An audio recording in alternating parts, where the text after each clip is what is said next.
Welcome to the jungle, baby. Thanks for joining us on Nomad Edc episode number 10. And this is Richter Knives with my equally good-looking co-host, Chris with Grady's Gear and Damien with Replicant EDC. We have an awesome show for you today and a special guest that we're going to introduce in just a few minutes. But I want to take a second to let you all know this is our new permanent location. So please subscribe, hit the notification bell, and spread the word. Chris, do me a favor and explain for just a second why we have our new channel and why it's our new permanent location. So the reason why we've done this is we've gotten a lot of feedback from the community. We were running it on all three channels, and from the feedback from everybody, it was just getting too hard to figure out what channel it was on that particular week, what was going on. And we can comment on one channel, but we can't comment on the other one. So that was the big issue that we were having. So to make it easier for everybody, we decided let's create our own YouTube channel just for this live stream. And this way it makes it easier. You can go on Nomad EDC YouTube channel, and it's just easier just to click on here. That way we don't have to worry about it being on three channels at once. And it's just at one spot, one location. It's easier for everybody. It's easier for us, and it's easier for you guys.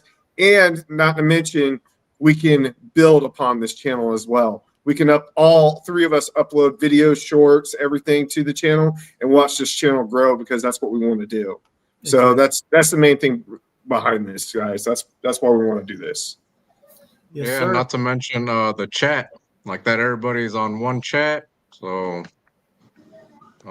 like before on all three channels, there were some people on my channel, some on Chris, some on Mike, and they couldn't see the whole chat. So now the chat, everybody's in one chat, so everybody can see what everybody's commenting. Hey, thank you for coming on today, and don't forget, get down in that chat, blow it up. That's what we love. We love talking with y'all. We like to hear y'all's ideas. We like to hear y'all's feedback. We like to just chill and talk to y'all. That's probably our favorite part of the show. Right now, we're going to go ahead and bring on Trevor. So, Trevor, hey, Trevor. Hey, everybody. Trevor, what's going on, man? Waxed Wing. So, he's a knife maker, and I'm going to let him tell a little bit about himself. Sure. Yeah. Well, thank you guys for having me on. I appreciate it. So my name is Trevor. I am I'm the guy behind Waxed Wing. Basically, what I focus on are fixed blades as of right now. Got a few other projects in the works, but anyone who's seen my knives before, they know that my slogan is unapologetically simple because I try to make blades that are a little bit more tool oriented. There's nothing flashy, but I try to make them work, try to make them affordable, and I've been doing it for quite a bit of time at this point. And tell my shop, I am in here quite a bit, and I enjoy every minute of it. So thank you guys for having me on. Heck yeah, dude. Nice, man. I know that we were talking about having you on for quite a while now. You didn't know that because we didn't tell you that, but we've been talking about it for quite a while, and we're glad to have you on, man. Ryan says I have delayed getting a NIF model for far too long. Yes, I've got a few more coming, so. The NIF is badass. Thank you, guys. Nice. Right. So what we usually do is we start off with a pocket dump. So since you're the guest, we're going to be a good host and let you do the first pocket dump.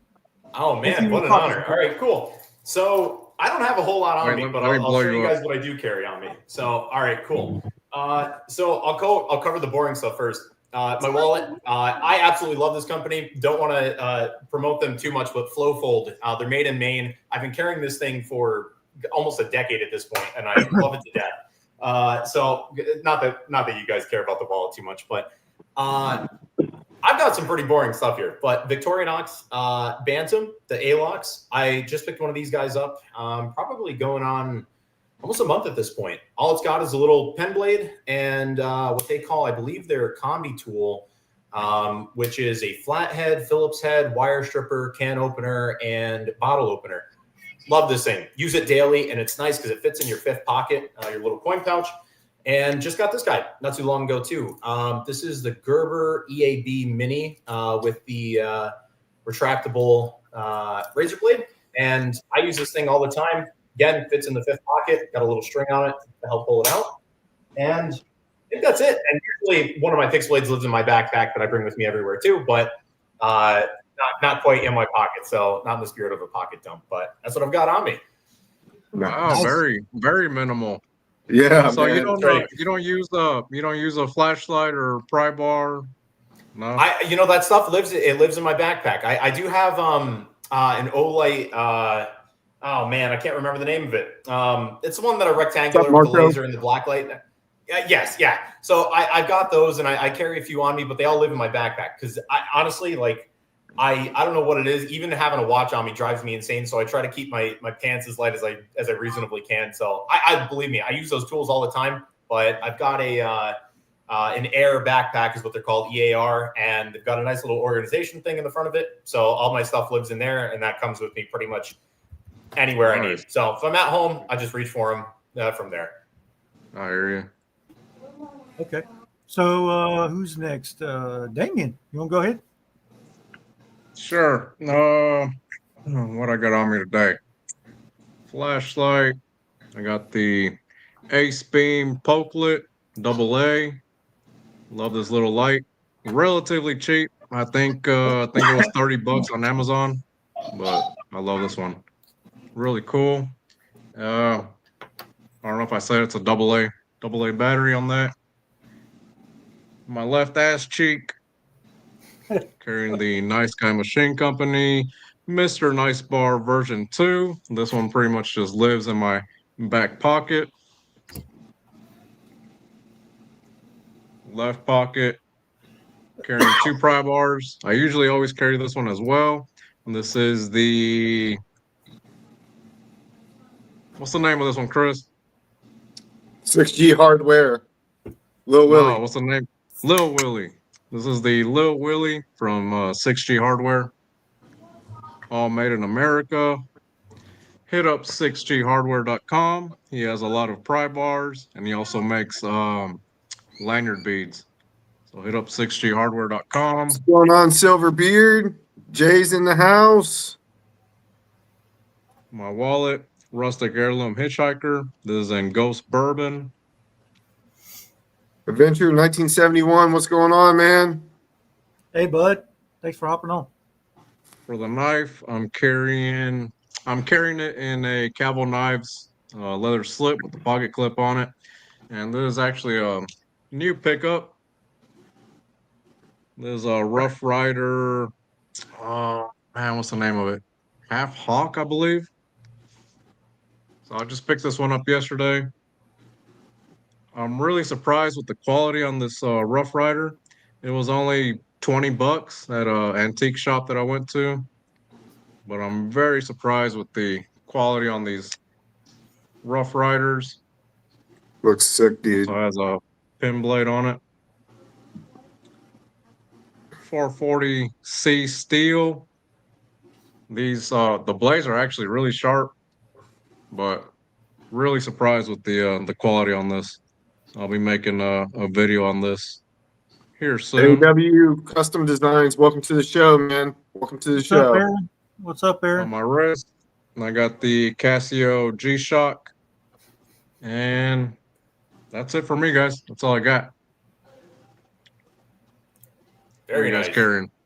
All right. I guess I'll go next. I've got my Zippo, because I'm a Zippo guy and a Dale Earnhardt guy at the same time. So I got the Dale Earnhardt Zippo with the black insert. Hey, look, it came on that time. Nice. So I like this one. I usually carry either this one or my copper one, but I use that same insert. I have probably about 12 or 15 Zippos, but it's normally 2 of them I carry. Got the Open Sea leather topsider wallet with a lot of patina on it. Been carrying this thing for about 2.5 years, maybe. So it's getting worn in pretty well. And I need to get me a new one because Chris always makes me jealous with his. He's pretty much got almost the same thing, except, you see where my cards are in here. He don't have this hanging over, so a little more minimalist is what I'll be looking for. And then this was a gift from Damien. I've been carrying the heck out of this dude and using the heck out of this dude. It's a pineapple Raylight Mini in titanium. Really like it. I dig the clip. I like really everything about it. It's easy to use, easy to cycle through. It's not too big or fat in my pocket. So, and it's titanium. Looks cool. Matches all my other stuff. Glad you're enjoying it, brother. Thank you. And then I've got the Big Idea Design mini bolt action in titanium with the blue now scuffed up bolt. So I carry that one pretty much every day at work. And then I've got the Spyderco Shaman. This one is in Rex 45 reground to almost nothing behind the edge. It's got a mirror sharpening. And what else about this knife? It's Yeah, Mike, you sharpen the knife, bro. That thing looks sick. It's sweet. It'll whittle hair. It's just so thin behind the edge, and I love that knife. It's hard to kick it out of the pocket. And then I've got one of my slips here, a saw cut slip, housing a GC 35 cattle knife. But this is not any everyday cattle knife. You see, if you know the cattle knife, it's a 35 pattern and it's a 3-blade Stockman pattern. However, I deleted all the other blades besides the main blade. Now it's just a single spear. Some patina on there. You can tell I've been using it. And they added a half stop. I got that done from David V, which is Slip Joint Spa on Instagram. So check him out. If you're looking for a recover or a blade delete, he's got you. And he's the best at it, for sure. So love that knife. I think that's all I got. Nice. Awesome. Let's check out this chat real quick while we're here. We got Crossing Copper EDC in here. I want me a shaman. What's up, dude? What's going on, Carson? Silverbeard says shaman is a great size. Ryan said, man, a lot of people have them, but to me, that one is the best, one of the best models they have done recently as far as an essential slip joint, you know? Absolutely, man. I love it. Hey, did y'all see the new Shaman lightweights coming out? I did, but I don't like the handle on it. It's got some rubber like looking handle that I don't like. Huh. I Yeah. haven't seen those. We'll have to pull those up here in a little bit. Okay. If it's like rubber, I'm not about that. Huh. Yeah, I'll have to because check from that what out. I saw, I was seeing like I'm weird about texture. Like if it's like a rubbery thing, like I'm like, no, I'm not about that. Like I'm cool, not on a knife. Yeah. But yeah, I guess it's me up next. Yep. Hey, you're up, man. You're up. Let's do it. Hold on. Oh, we hit the button at the same time. Yeah, we did. We're always hitting it at the same time, ain't we, dude? You ready? All right. All right. So I'm carrying the OpenSea Leather Co. Topsider Mini. Just like Mike said, it's the same wallet that he has, except it's smaller. It holds a few cards in there. I like mine to be super minimalist. I carry a few cards because I like to back pocket carry my stuff. And this is in cognac. You can see the patina on this is really good. Had this for like 8 months now, I think. Really cool wallet. Keys. This is a Travax Talon on my key fob. I love this thing because it's got two little carabiners right here to where you can take off the key fob really easily. And then it's like a little multi-tool. So you have a Phillips head right here on this side. And then on this side, you got a flat head, but it's also like a makeshift pry bar. So I really like that. And it's a small carabiner too. It's not a huge one. So it doesn't take up a ton of room on your belt loop. So I really like that. I'm also carrying the Nice Guy Machine Company Stubbs pry bar. I'm a huge pry bar guy. I go through different pry bars. This one I really like because it's a 4-inch pry bar. This is the non-thirsty edition. I'm over 10 years sober, so I don't need the thirsty edition. But this one's really cool. This one's really cool. I like it for scraping and prying. It's got just enough of an edge on there to where you can score open a package on there. So it's really nice to have in the rotation. Really like this one. That's clean. Yeah, man. And then for knives, I'm carrying my Christopher Reeve Sabenza 31 small, and my buddy Billy McKay. He might be in the chat. Me and him met up the other day, and he put a wicked edge on this Sabenza. I don't know if you guys can see that mirror edge on there, shining in the light. Oh yeah. Yeah, this thing is stupid sharp. This thing's so sharp right now. I'm a little afraid of it, to be honest. Like it's ridiculous sharp. Like he's a good sharpener, man. But this is in the black micarta. Love this Sabenza, man. I love the Insingo blade. I love utility style blade shapes. That's just my thing. And yeah, the Sabenza is just a staple in my collection. And then the last thing I got, riding in this slip that Billy made. I got this on a trade from him. We did a little bit of trading. And I'm also carrying a GEC 35 like Mike, but this is the Johnny on the spot. Yeah, buddy. And yeah, man, this thing's been in my pocket every day since I got it. Love this knife. It's got a beautiful spear point blade. No half stop on mine. I didn't mod mine like Mike does, but it's an awesome, awesome blade. And then it's also got the can opener on here. And then it's also got the this little multi-tool right here, which is like a screwdriver and bottle opener. The only thing I don't really care for is where it takes the 1/4-inch bit right here. I know it's for like working on a bicycle, but I don't really care for it. It's kind of useless. I wish it wasn't there and they just had the, you know, the little pry tip and the screwdriver. I wish they just had kept it like that. It's more for like a little nut, ain't it? I want to say this is like for 1/4-inch bits. That's what I thought it was. It's for the what do you call it? The air Spokes? on the tire, or it might Right. be the Okay. Oh, okay. valve stem, maybe? Valve stem. Valve stem. Okay. But yeah, dude, that this I've been wanting this. I've been lusting after this for a long time, and finally got one on trade. Super happy to have this in the collection. And that's all I got. Nice. Very nice. Yeah. Awesome. All right, so let's catch up with the chat real quick. Yep. Let's do that. Jay, rubber. I hardly know her. We got adventure in the house. Bring them up. Adventurer. I can't see Jay, him. what's up, Jay? Arizona EDC's in the house. Zona in here. What's up, Arizona EDC? That's amazing, Chris. Don't just glaze over the fat. You're over 10 years sober. Great stuff, my man. I appreciate that, bro. I was Thank going to you. say the same thing. Congratulations. That's awesome. Yeah, I appreciate that, man. That's so Chris. Glad you got one. Hey, I drink them for you, Chris. I know you do, bro. I'm proud of you. Thank you. Hey, one day I'll be sober too, man.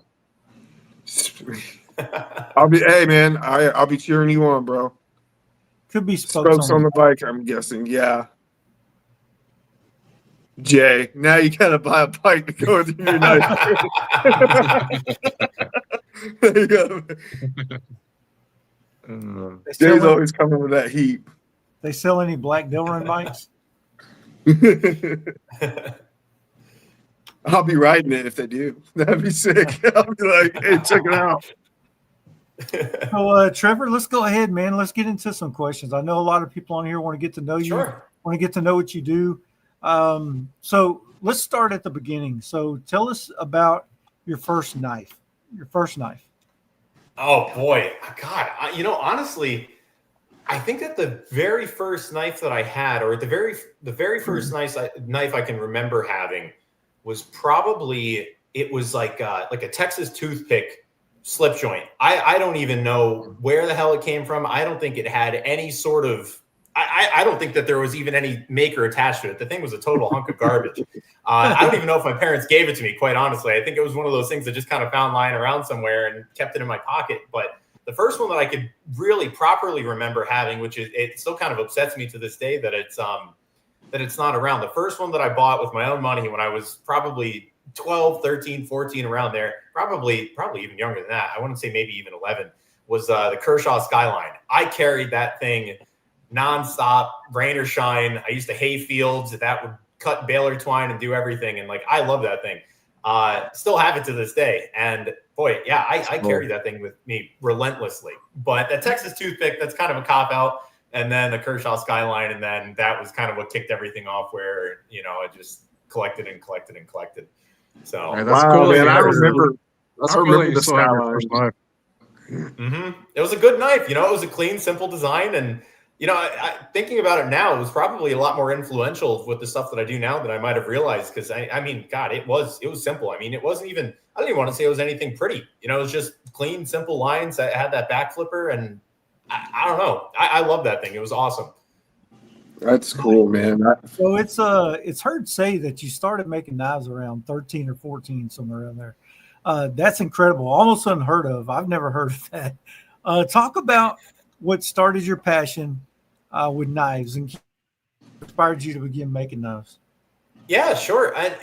So I feel like I'm one of the few people that I can actually kind of point to the exact moment where I'm like, I want to do that.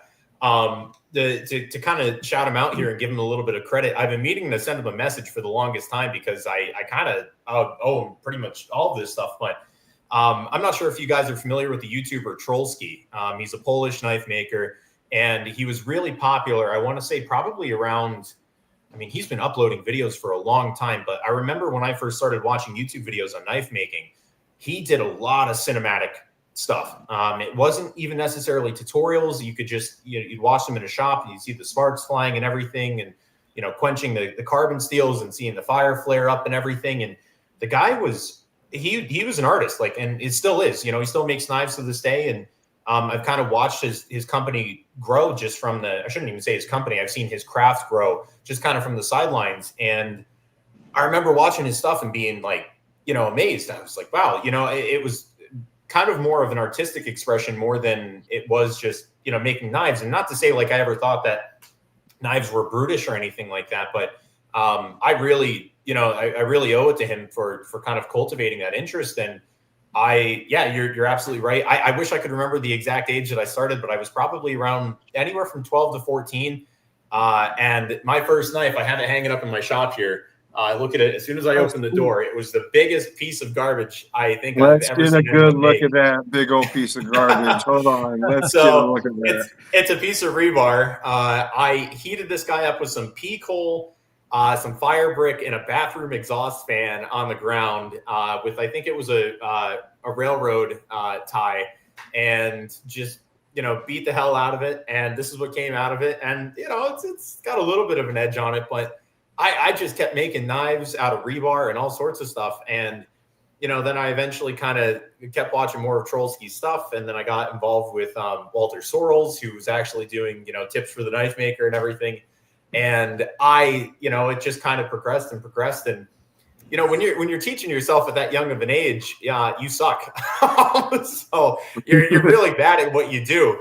And you don't realize how bad you are until a few years pass and you figure out some more obvious things. And, as a, young teenager, you're not particularly good at much of anything at that age to begin with. So when I started making knives, not only was I kind of dealing with, the struggles of just, being a young teenager, but then figuring out how to do this craft that I realized was a lot more complicated than what it was at the time. But I stuck with it. It was something I took a break from a little while, maybe around 17, 18, for about half a year to a year. And then once Wax Wing started going, I've pretty much been at it nonstop since like 2019. Wax Wing, that's when it was originally kind of set up. And then after that, I really took the time to make sure I had a proper website and everything as of 2023. And so I'm going on a little over a decade now of making knives, but I say that like it's been 10 solid years of good progress. But realistically, the first few years were making things like this that were a bit lackluster, to say the least. But Dude, to go from that rebar right there to the knives that you're making now, that's awesome, dude. It is. Well, That's a I hell of a appreciate step, it. man. That's a hell of a It's step. been a long road. Yeah. Once I figured it out, I was kind of like, what the hell was I doing all that time? It's easy to look back in hindsight, but in the moment I thought I was making some cool stuff, but not so much these days. I don't think that to be the case looking back, but it was all part of the journey, It's all It's pretty part of the cool. learning experience, man. Pretty cool you still have that 100%. because I know I'm a leather slip maker and I can't tell you how many in the beginning I threw in the trash. So Well, yeah.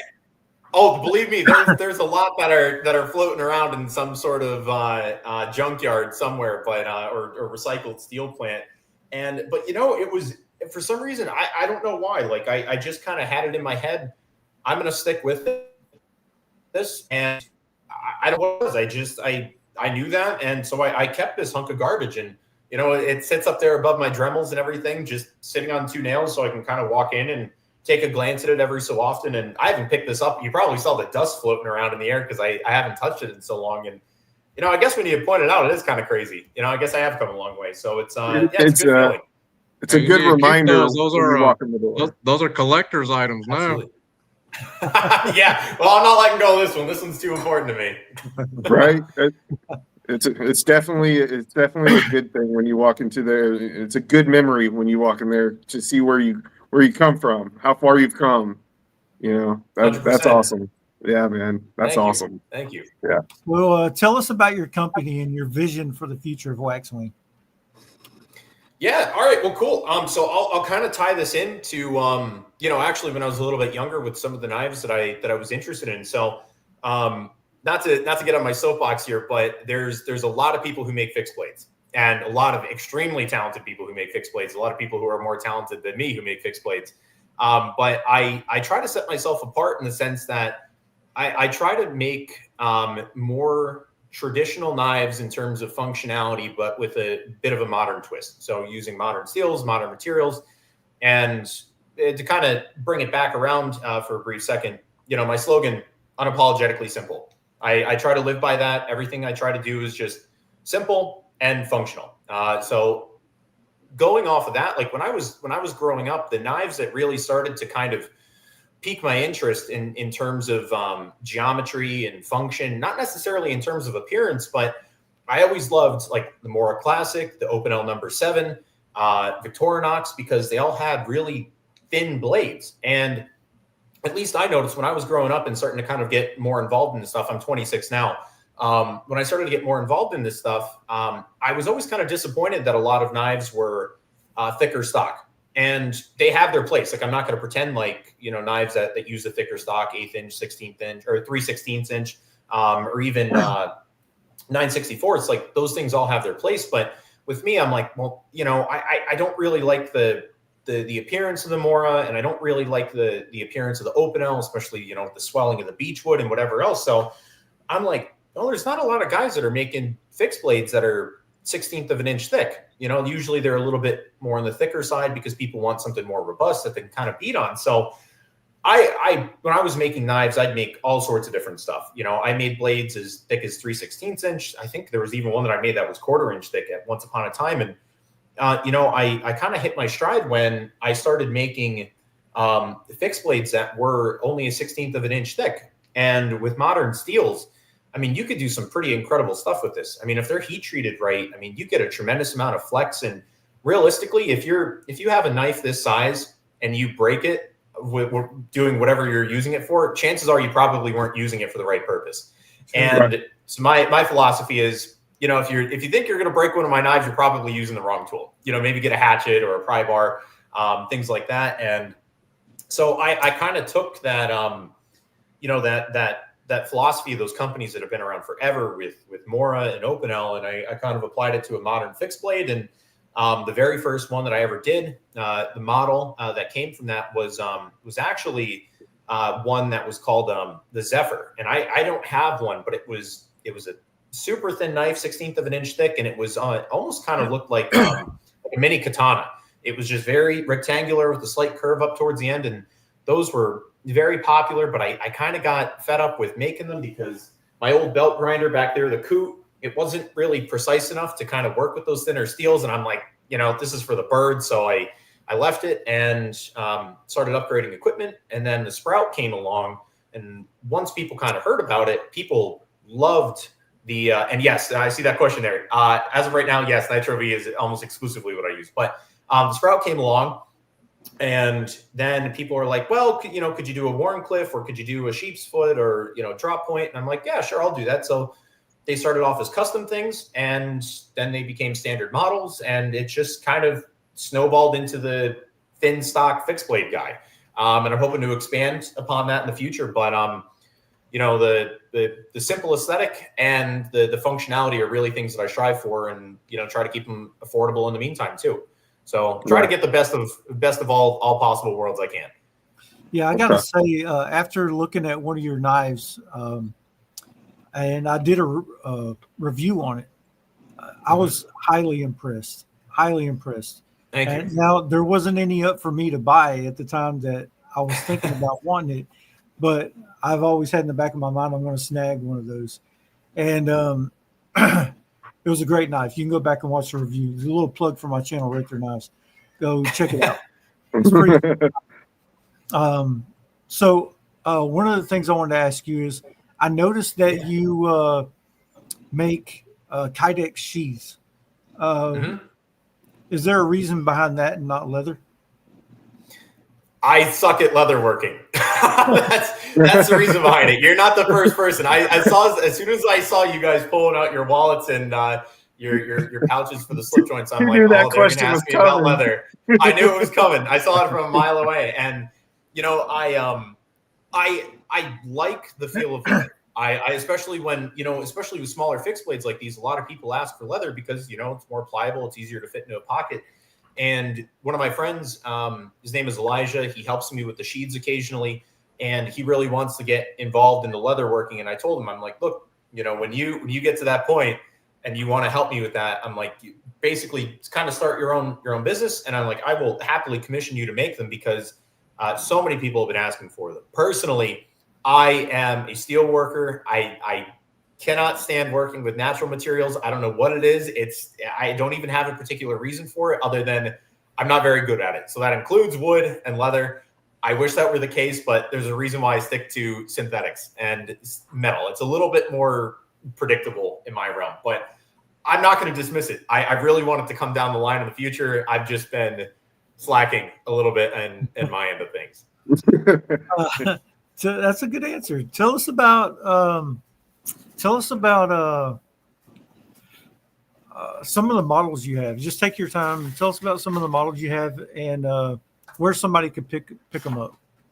Yeah, sure. So I've only got a few blanks here on hand, but hopefully everyone will kind of be able to see the different models. And the one I think I'm going to retire just because it is so similar to one of the other models, and one has been a little bit more popular than the others. So I'll kind of touch on that briefly. But basically what I do, and I'll grab this guy up here.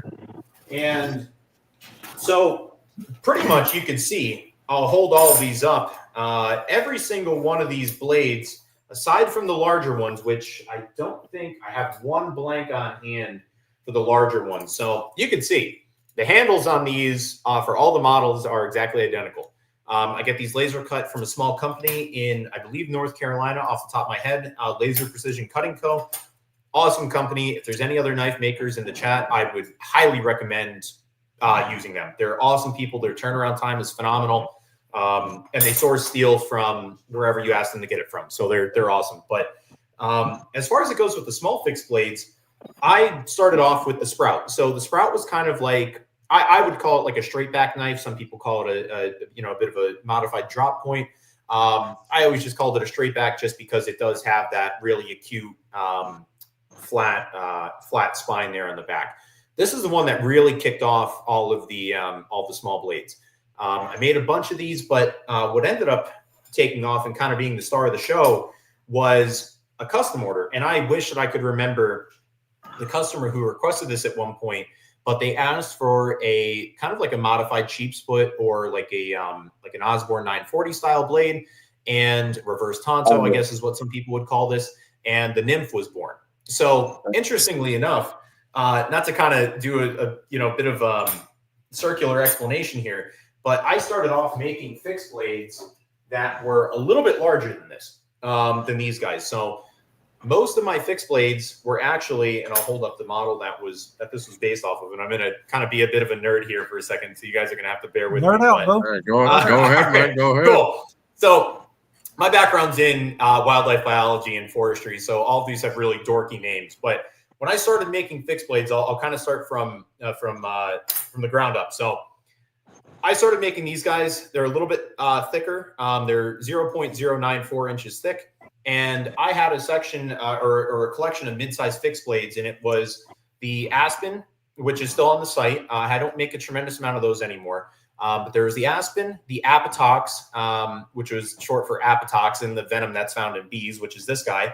And then there was the Odo, which was short for Odonata, which is the dragonfly clade. So a lot of people, when they're like, these weren't exactly selling the best, because I realized, the market was pretty well saturated with mid-sized fixed blades. And I liked the product that I was making. I enjoyed them, but it was kind of hard to sell them. So I wanted to pivot, do something a little bit more interesting. So I came up with what was called like the mini series, where the Aspen being a tree species, I made the Sprout. So that was kind of my take on like a mini version of the Aspen. Then came, the Odo, which was, kind of a reverse Tonto blade. Odo being Odonata, dragonfly, came up with the nymph, the early stage in a dragonfly's life cycle. Then with the Apatox, I related those to bees, so that was the apatoxin. And then with these guys, the chitin, that's the material that makes up a bee or an insect's exoskeleton. So those mini series were kind of derived from that, and people kept asking me for mini versions of what I was already making. So, have the Sprout, then the nymph, which is massively popular, this guy, and then the chitin, which is, I would say, is a close second to the nymph, which I believe is going to replace the Sprout, because realistically, side by side, these guys are pretty similar. And I think for people who like thinner knives, they tend to prefer something with a little bit more of a robust tip, or a wider tip, I guess I should say. And I've had people come up to me at knife shows and they're like, what's the difference between those two? And I'm like, okay, that's a good signifier that I might need to change something. Then I've got a few other little weird ones. Fun story behind this guy, the Sedge. Someone reached out to me and they're like, hey, can you do a sheep split for me? And I'm like, sure. I turned it into a standard model. I don't make a tremendous amount of these, but the reason why I called it a Sedge, I had to do a wetland delineation training, or a hydric soils training down in central PA. We were digging test holes in the middle of a wetland, and a sedge, type of grass, when I was pulling away the sod, wrapped around my finger and split my hand wide open. I was bleeding all over the place. So I'm like, well, that's a good name for a sharp little blade. Then I've got this one, which is totally unique. I think I just came up with this one on my own. I just wanted something with a little bit more flair. A lot of times people ask me, what that notch is taken out for. I say for a ferro rod, your thumb does fit in there pretty nicely too. This guy's called the Bramble. Again, kind of figured as a cute little name for a small blade. And then what I'm not the biggest fan of, but I've been keeping around, which is kind of like a bit of a nest hook style blade. This is called a Veil. I don't make too many of these. I did one of these for a guy who's an excellent customer and friend of mine at this point down in Texas. So I made a few of these, but functionally, aside from the blade profile and, the different purposes that can be found between each of the blades themselves, obviously, have a little bit more of a linear cutting edge with the nymph compared to the chitin. But geometry wise, they're all identical. They're all 1/16 of an inch thick. They're all ground down to the same edge thickness, which is usually around 0.008 of an inch thick behind the edge. And I try to keep them all functionally identical in that sense. And the profiles are more so for personal preference. And for me, it kind of allows for a lot of diversification with what I put out there. But easily the most popular are the nymph and the chitin. People are always knocking on my door asking me when are those guys going to be back in stock again? And so I tend to make a lot more of them than other blades when I get the chance. So I got a question, Trevor. What's the blade? Yeah, go ahead. What's the blade length on the nip, and what's the handle length? that is an excellent question. So, and I'm going to measure it out here because I don't want to mess it up off the top of my head. I believe the cutting edge is 2 3/4 inches. So from the back of the sharpening choil, yes, it's just shy of 2 3/4. Looks like might be 2 11/16. Probably 2 3/4 if you actually factor in the curve, but in a linear sense. And the handle length, that is, let's see, it looks to me like from the bottom of the tang to where the ricasso starts, looks like it's 3.5 inches. And I'm glad that you asked me that because I hate small knives. I really, really hate them. But I found the caveat to that for me is I love small knives if you can get 4 fingers on them. That's what I was going to ask. Yeah, that's what I was going to ask. If it was a 4 finger. When you said 3.5 inches, my hand is a 3.5 inch width across, and I was like, I could fit 4 on that. I'm like, so perfect. I wear size 2XL motorcycle gloves, and with these guys, I mean, it's just there. Awesome. You can probably see the little bit of a nub sitting there, but that's all I need to be able to get 4 fingers on there. So unless you've got like true bear paws, you should be able to get a full finger grip on here. But I really made that a priority because, I understand that there's, a market for neck knives and whatever else. But realistically, I work as a forester, or a forest specialist is my official title. And whenever I go out in the woods, like, you don't know if your hands are going to be cold, wet, whatever. I personally like having the minimalism of a small knife, but I still want to be able to handle it like it's a full size blade. And believe it or not, these small knives, obviously there's a huge size difference here. The handles are the same exact length. Actually, the small knife is a little bit longer. So people see the overall size and they're like, oh, it's a tiny blade, but it does. It feels pretty good in hand. So let me read some of these comments real quick. Jay says, I need to go check out this website because somehow I'm the only ones I've seen are the nymphs.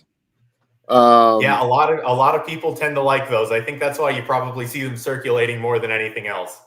The nymph is my favorite one. That's my favorite one. That's my favorite one too. Yep. And Ryan said, have you ever used 1095 steel before? High carbon steel. I have plenty of times. That's actually what I started out with. Not to go over my steel history, but I pretty much started off with 1084, moved to 1095. Then I switched over to stainless steels because a lot of people were requesting them. Started off with the AEBL. Then things started happening with dock strikes and whatever else. Became a little bit scarce. Switched over to the American kind of iteration of that, Nitro V. But that is something that a lot of people I've been surprised by that really want a carbon steel little fixed blade like this. So I'm not opposed to it. A lot of people I know, they love the patina. And they like how easy it sharpens up, especially in the field. So I would love to in the future kind of offer steel options. Yeah. Cross and Copper EDC, would you prefer a larger blade or a larger handle? That's a good question. I've got to say the handle. Even if you told me I could have this blade length, which I believe these guys are 3.5 inches long, and I couldn't get full fingers on it, or I could have one of these guys and the blade was only that long, I would take the 1-inch blade because realistically, most of the stuff that I do day to day, I can do with a razor blade. So, and this guy's I guess exactly, this is the worst of both worlds because you're small and, I can't obviously fit 4 fingers on this and the blade is small too, but 100% the small blade. I think a lot of what you do with a knife comes down to how you use it. And if that particular knife can't do it, chances are, again, you might need to kind of rethink your tool set. Where for me, I would much rather, I see this as an accessory tool. You get one of these small blades, you keep it on your side for all of your sharp tasks and whatever else. And then if you need something a little bit larger, then I have, a Grand Forest Brooks forest hatchet that I use all the time. So 100% the larger handle all the way. That's the camp I'm in. Comfort. I got a question. Sorry, go ahead. How do you carry your fixed blade? Are you a scout carry guy? So whenever I'm out in the field, 100%. Yeah, I usually do 2 soft loops. I'll do scout carry behind my back. I just like it to be out of the way, especially with these guys. I mean, they're so small.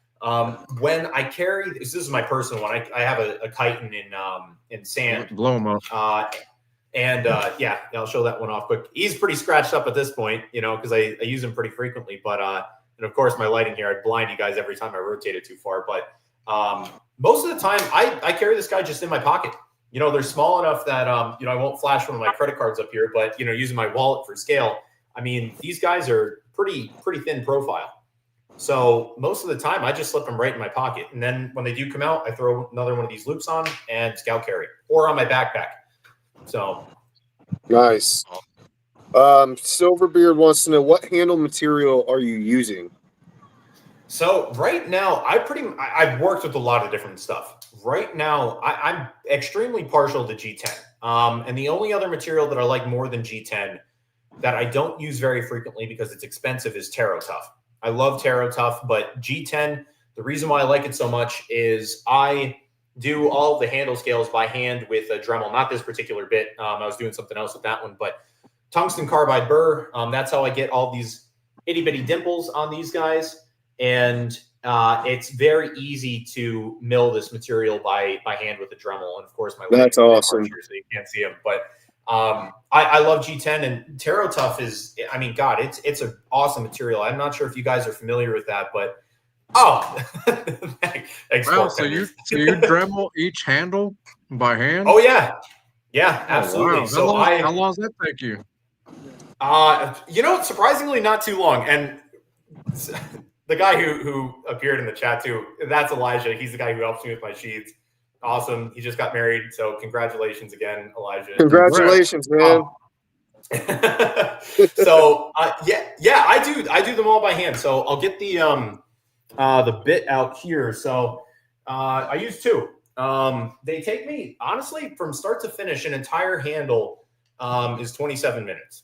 So that's from taking it from raw material. I get a big sheet of G10. They come like this. That's drilling the holes, contouring it to the profile of the blade, or I should say profiling it and then contouring it with the Dremel bit. So I do all of that by hand with just with a normal Dremel 3000 with one of the flex shafts. And I use a tungsten carbide burr, 1/4 inch. This guy is used for these the contour ones that I would say along the edge to actually kind of get that profile so your hand wraps around. And then I use this guy with the rounded tip to do the kind of hexagonal pattern on the front there, which again, harsh lighting, not the best to look at. But that part surprisingly only takes me about, I'd say 7 to 10 minutes per blade. I've just done so many at this point, and thank you. I appreciate that. And I've done so many at this point that it's pretty fast. I don't want to say it's easy. Because I still do make mistakes. I have to pay a lot of attention to what I do. And I do screw up every so often, but generally speaking, I do them all by hand. And I've been accused of having them CNC milled before at knife shows, not in a negative way, of course, but they, so I take that as a massive compliment that people are thinking of machines. I was going to say, you take it as a compliment. 100%. Yeah, absolutely. And thank you, Jay. So I appreciate that. I got a question for you. And this is probably a question that the chat's going to ask later. So I'm going to go ahead and ask it now. Go right ahead. When do you do drops? I know you told us this last night, but for everybody in the chat, will you go ahead and answer that whenever you do drops? Yeah, so I try to do every Friday. If I can, I send out emails. I know I spoke to you guys last night. I hate to be involved in drop culture. Unfortunately, once you get to a certain point and you're one guy doing the majority of the work, of course, I do have help on occasion, but drop culture unfortunately becomes a part of the process, or you have a long list. So generally I try to shoot for every Friday. If I'm working on other random projects, things do tend to take a little bit longer. But when I'm kind of on my normal schedule, I shoot for 10 knives a week. I try to drop them every Friday, or if not Saturday. And fortunately, I'm in the East Coast, so anyone who's in the U.S., it's usually very easy for someone to get a knife. No one has to stay up, super late or anything like that and wait for a drop. So, but yeah, usually Fridays and 10 blades. That's what I try to shoot for. But not to get off topic, but I am in the process of trying to offer two different options. I've been speaking to a gentleman in Idaho who is going to potentially be CNCing, milling my scales for me. Not in their entirety. I want to offer two different options. Reason being, that's the longest part of the process for me. If I can push those blades out a little bit faster, that's going to make it a little bit easier for me to make more blades and have them more accessible to people. And so I'll have a smooth handled option when they're milled, and then I'll continue doing my texturing by hand. So Fridays, that's gonna be a long answer. 2 more questions for you. What time on Friday? What time on Fridays do you drop? Is it the same time every Friday? Or I try to shoot for 4:30 p.m. Eastern time. I try to, but it does vary. But the email list, I specify the time. I'm asking because I know somebody's going to ask me. I know somebody's going to ask in the chat. Yeah, I already know that. And then Billy wants to know. My general rule of thumb. Oh, sorry. Go ahead. And then Billy wants to know what's the HRC on the blades. So I just had these officially tested for the first time. I was shooting for 62, 63. I sent them off to Ken Steigerwalt. He came back and said that 62 is pretty much what he consistently tested. And some parts of the blade, and he wasn't sure what the reason was behind this. You test different areas, and I think he did 10 sample points on the blade. He came back, it was anywhere from 61.5 to 63. So I'm shooting for 62. Reason being, with thinner blades, I know I can make them a little bit harder with Nitro V. I mean, definitely quite a bit harder, a few points harder, but I don't like to push it with smaller blades because I really don't want to run the risk of them either chipping or mainly my main concern is snapping. A lot of people have asked me, they're like, oh, why don't you do jimping on the smaller blades like you do in the larger blades? And as much as I want to put it on there, it creates too much of a stress point and, don't feel comfortable doing that. But 62 is usually the result that I'm getting consistently. Okay, cool. I got a question about your sheaths. Your Kydex sheath.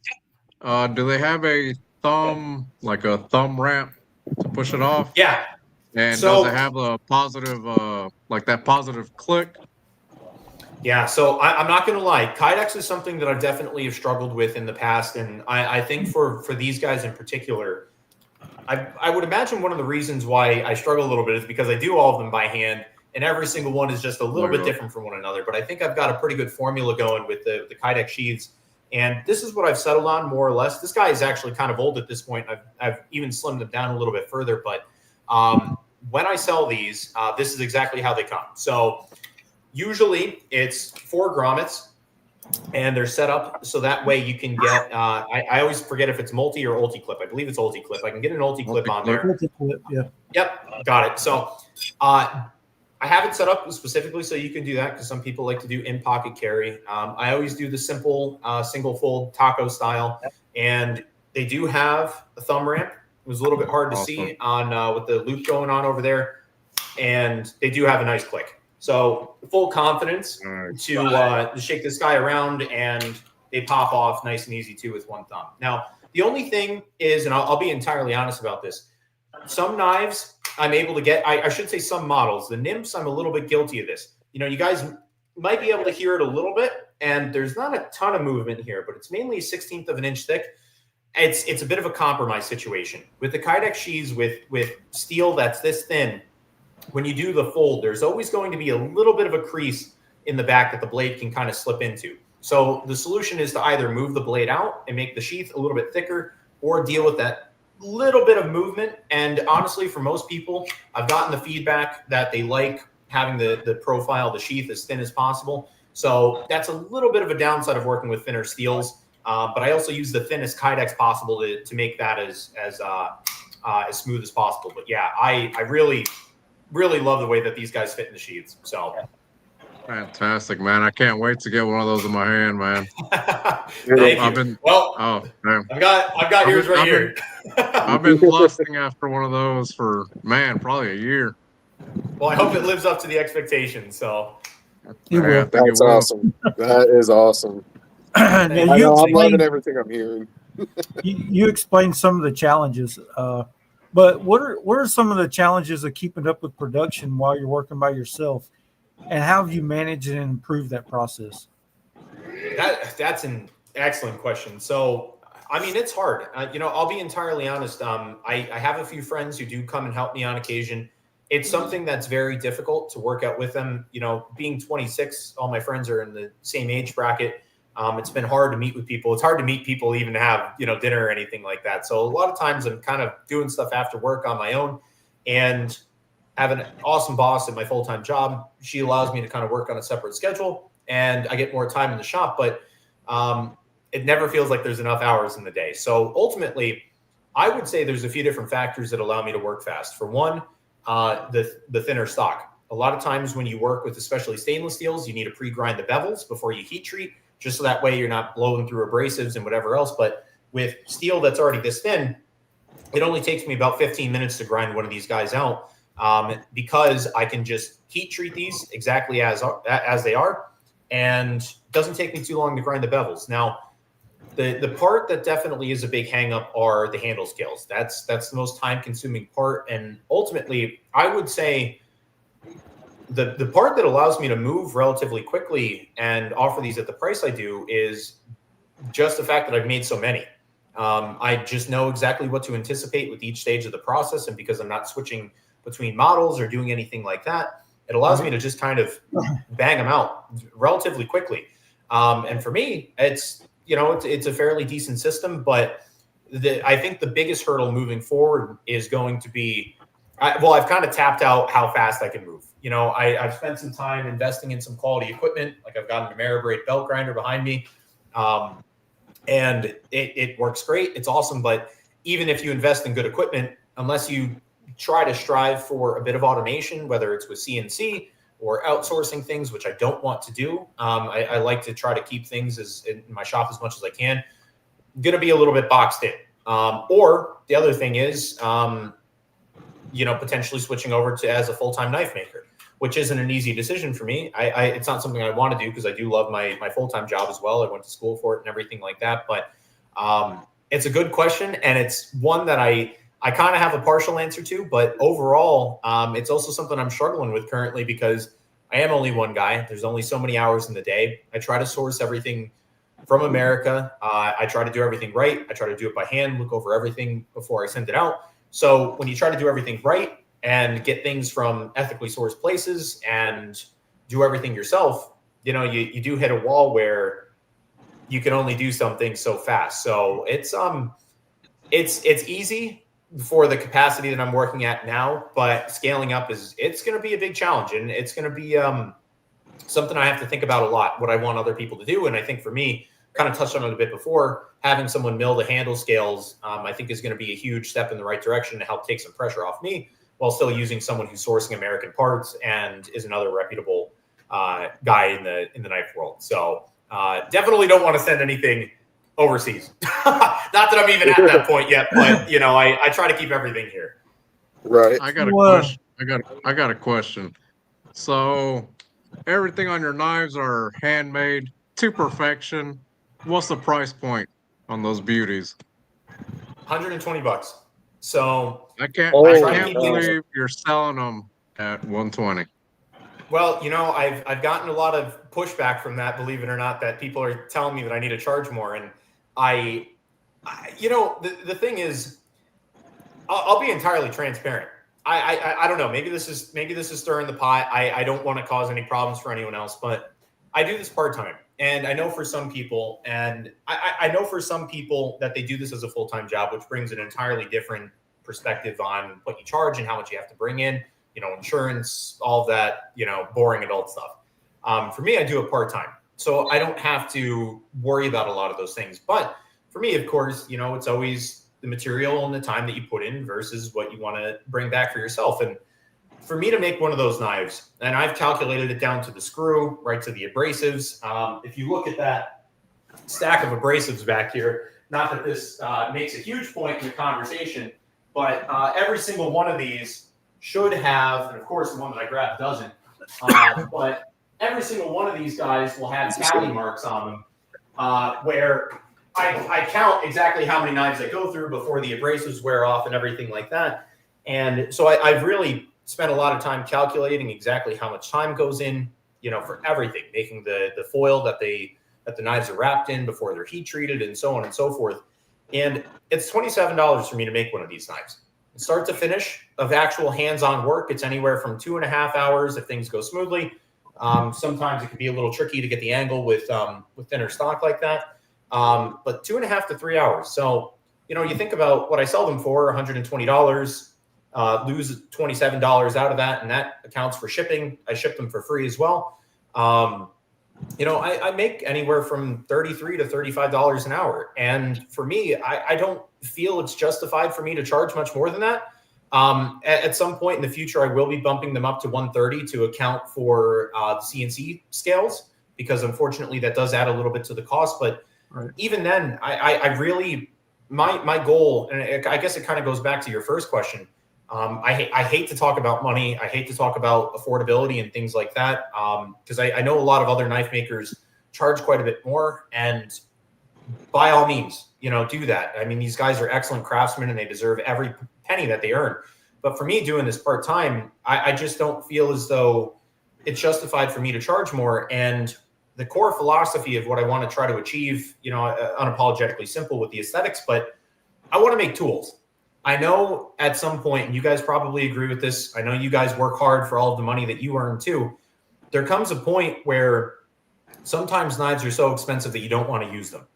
And I have a few blades like that I love. And I don't want to say that they're quote unquote like safe queens or anything like that. But, there's a reason why I carry Victorinox a lot and I carry my own fixed blade a lot. It's because I try to offer them at a price point that I would feel comfortable paying for, knowing that they're warranted and I stand by what I make. And, I try to offer it fair, and I don't feel like I'm shorting myself on the time or anything like that goes into them. I won't, and I will stand by this unless we have some sort of major economic collapse. I will never charge more than $150 for one of these small blades, no matter how long I work. I just can't. I don't feel it's justified. I never want to cross that line. I commend you for that. Awesome, I commend you. You're a humble dude, man. You're a humble guy. I appreciate that. I try. I really do try. I hopefully nothing that I said comes across as superficial, but I just that was 110% honesty. I try. I don't feel like it's. I don't promote like the transparency side of the business, but I spent a tremendous amount of time on Reddit. If you guys go, and I don't advertise this by any means, but my handle is it's TTOCHY. So it's Trevor Tuchadlowski is my last name, and my Reddit handle. If you scroll through my feed, you'll see, especially in the knife making subreddit, I've tried to dedicate a lot of time to put back into the community, to teach people how to do certain things, because going back to what I said before, I really struggled when I first started. You saw my rebar knife. It wasn't very good. And people like Walter Sorrells and Trollsky, who took the time to teach other people these things, I try to get back in the ways that I can, and including ways to the customers as well too, because I just want people to have a good tool that's reasonably affordable, that they can, maybe afford to beat up a little bit and they don't feel so bad about it. And Elijah, who was in the chat before, I'm not sure if he's still here, but he brought a knife over, one of the first ones that I made him.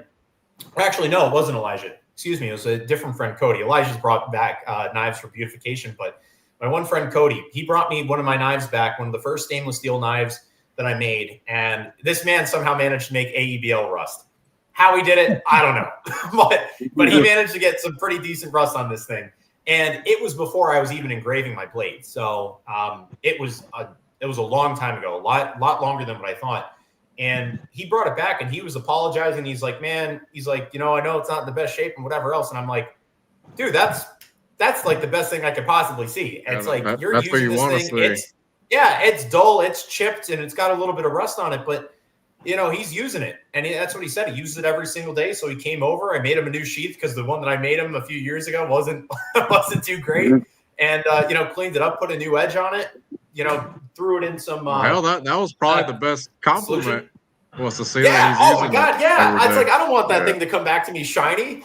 You know, Yeah. I want people I want it to use be them, well you know? That's- loved. Yeah. Yeah, 100%. Mine's got all sorts of scratches on it, and every single time I see one of those scratches, it's it means it lets me know that it's being used, and I like it when people send me stuff like that. You know, there's a reason why I like satin is because it becomes not satin after a while. Right. I got Ryan one says. more. Ryan says, do a run a special edition, no dimple knives. It would still be great. I do realize that is definitely not one of your signature aesthetics, though. Well, no, that's what I'm going to do with hopefully the CNC scales. They're going to be totally smooth. They're not going to have the dimple, so it's going to be extremely traditional, just as bare bones as you could possibly get. So it's coming.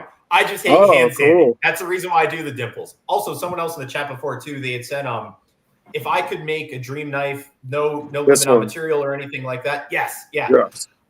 Honestly, what steel and handle material would you use? Price is no concern. I love carbon fiber. I think fat carbon makes some of the coolest things ever. And my girlfriend is a little bit spoiled because she gets the benefit of me making kitchen knives where I do have a few blanks that are a little bit secret because I just keep them for friends. But she's got an entire set of kitchen knives where I splurge on her for, Valentine's Day or birthday or whatever. And usually fat carbon scales go on those. I love them. I made what I would consider to be like my dream chef knife. And it was fat carbon, carbon fiber, and I think it was called Arctic Storm or something like that. And it's carbon fiber with white laced into it with splashes of dark blue. And I love that knife. And if I could make every single knife with that, 100%, I would. And honestly, I'd probably keep Nitro V. I use it because I like it. It's easy to sharpen, and it's it's just a great steel for the stuff that I use it for. And Nice. it's I'm lucky because it's convenient for me and I like it. So I would say probably I would take a chitin because I that's my personal favorite. I know it's kind of boring and bland, but I'd take a chitin. I'd use the fat carbon, and I'd probably do I'd probably do a nice stone wash finish, kind of like the ones that Kershaw does. I love those. I've still been experimenting. I want to try to figure that out, how to do that for myself. But I think that'd be my dream knife that I'd carry with me, at least as far as I can go with what I make. So that was an awesome question. I love a good stonewash finish, man. I got a quick question about your blade spine. Is it 90 degree? Yeah. So interestingly enough, oh yeah. Honestly, a lot of times, and there's a reason why I do this. So I take these guys, which these aren't organized. They probably look like they're a bit of a mess, but I use a worn out 80 grit ceramic belt, and every single time I finish a knife, I finish the spine with specifically a worn out belt. Reason being, it kind of mushrooms the spine over a little bit, and you get a very, very small burr. Now it's easy to remove. So like if you have like a diamond sharpening stone or like one of the diamond files that you'll find in like a Leatherman or something like that, all it takes is 2 swipes and it's gone. So you could have like a smoother spine. But I always do a 90 degree spine with a very sharp spine, because if someone wants to use it for that, it's a lot easier for someone to remove a burr if they don't want it than for someone to put that on. So yeah, I always do a 90 degree, specifically with the worn belt. I find that makes a very sharp spine and it works awesome for that purpose. So yeah, I try to do that and give people the option. So that way, if they don't want it, they can just get rid of it. Easy peasy. That's awesome. Cool. That is awesome. So let's catch up in the chat. I know we got a lot of comments in there. Yeah, we do. All right. Let's see. I think I hit most of them. Okay. Yeah. I was keeping an eye on them too as they were coming in. So yeah, really they're talking to each other. Oh, they're talking to each other. Yeah. So I see the shop behind you, right? I love that. I Yeah. love shop life. I'm a leather maker myself. I love spending time in the shop. One of the things that made me better at leatherworking was the tools that I use and upgrading tools. Tell me about some of the tool upgrades in your shop and what helps you. Absolutely.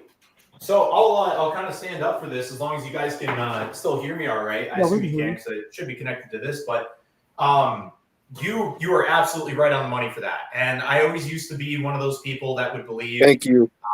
It's it's one of those things where it's like it's the maker, not the tools. Whatever they say in Top Gun, where it's like it's the pilot, not the plane. Right. I don't know if that's necessarily true.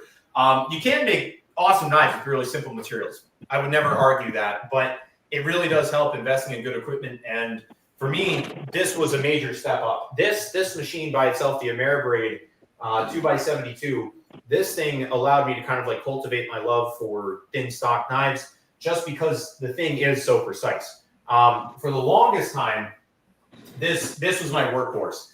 Very simple, and I took the tool rest off of it because I still use it, but I don't need anything on there. This was my Coot 2x72. I believe that these guys are made in either Northern California or Oregon, possibly Washington. I'm not entirely confident, but this was my first real investment as a knife maker. I think it was like $700 for both the grinder and the motor and everything, and I made a ton of knives on this thing. And awesome tool, but not variable speed or anything like that. So when I started getting into smaller stuff, it was a little bit tricky. I didn't realize just how important variable speed was until I got this, and I'm like, holy cow! I've been doing this wrong for the longest time. And otherwise, I mean, you guys can't really see it, but I guess you can. It's just in the corner here. All my tools are pretty simple. Otherwise, I mean, this is just a Milwaukee Portaband. My late uncle gave that to me. Gosh, probably 8 years ago at this point. Might even be a little bit longer than that. I just bolted it to the table. That's what I use to profile all my knives on, or at least rough profile. And the only, I would say, cheap piece of equipment that I have is a Wen Home Depot special drill press, and then my Dremels. And then the only other piece of equipment other than that I would say is like specialty is my kiln, which is just outside this wall here.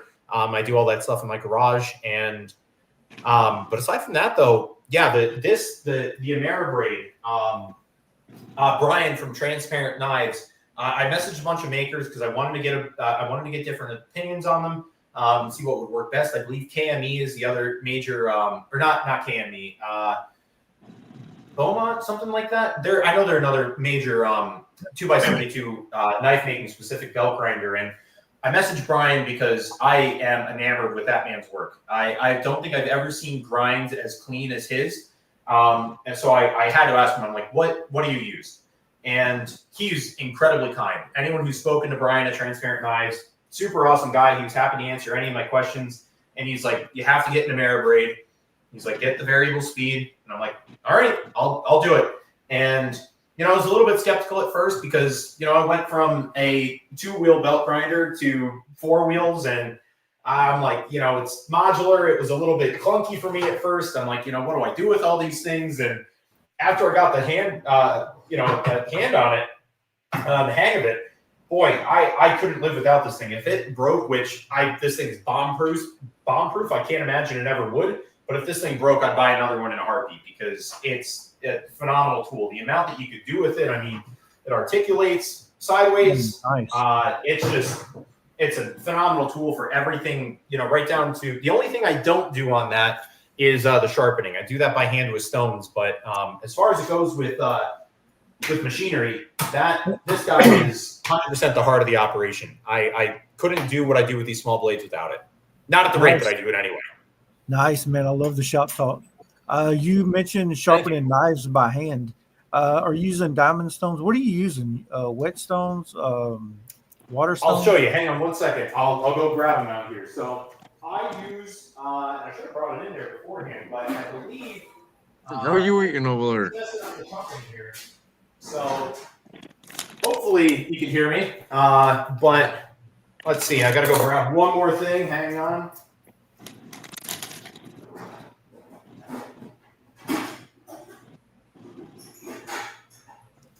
So for the longest time, believe it or not, was actually just using a Lansky guided system, and it was awesome. I mean, quite honestly, like I love that thing. It was a phenomenal tool. It was extremely affordable, and I always managed to get good edges on the knives, and I'd finish them off with the Spyderco Sharp Maker, just to kind of knock the teeny tiny burr off at the end, and got good results with that. But I figured, I'm starting to scale up a little bit more. I should probably invest in something better. And what I settled on was, I believe it's a KME.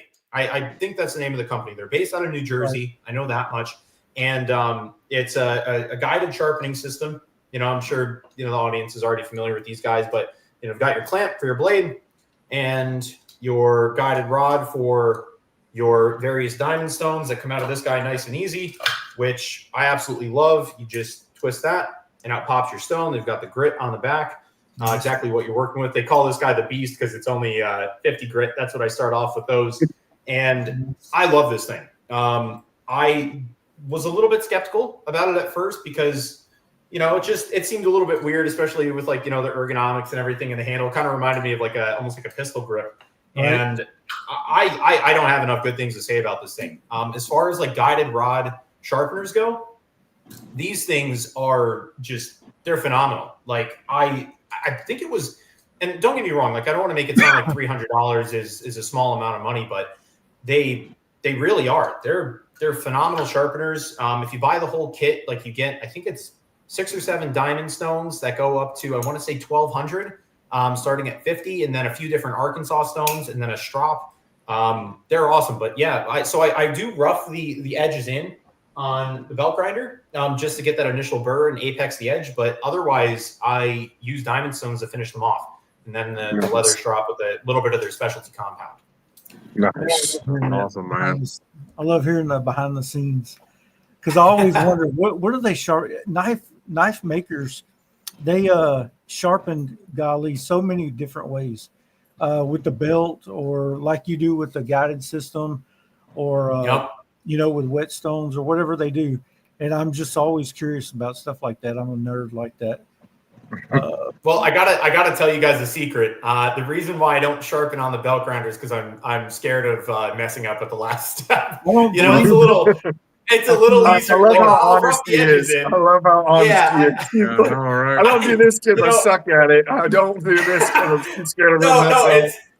It's one of those things where I do rough it in. I'll do a very slow speed, and I'll apex the edge. I'll get the burr formed and everything at a very steep angle, just so I know I don't have to remove a ton with the diamond stones because they aren't. I don't want to blow through them like crazy. But I've messed up. I've slipped at the final step, and I give these guys who sharpen their blades a lot of credit where they get the belts, where they have the leather strop that moves around and everything. But honestly, it scares me too much. I mean, I know how much time and effort goes into these things, and the last thing I want to do is have one slip of an unsteady hand, and you can still even mess up with the diamond stone. I've clipped the Ricasso a few times, just going through the motions and getting a little bit haphazard with my hands, and but honestly, I'm scared to finish the blade off on that. So that's why I do them by hand. And people are always like, wow, you put in the extra steps. I'm like, I'm glad that's appreciated, but it's because I'm scared. So all the work that you put into these knives, man, it's amazing. They're offering them at $120 price point.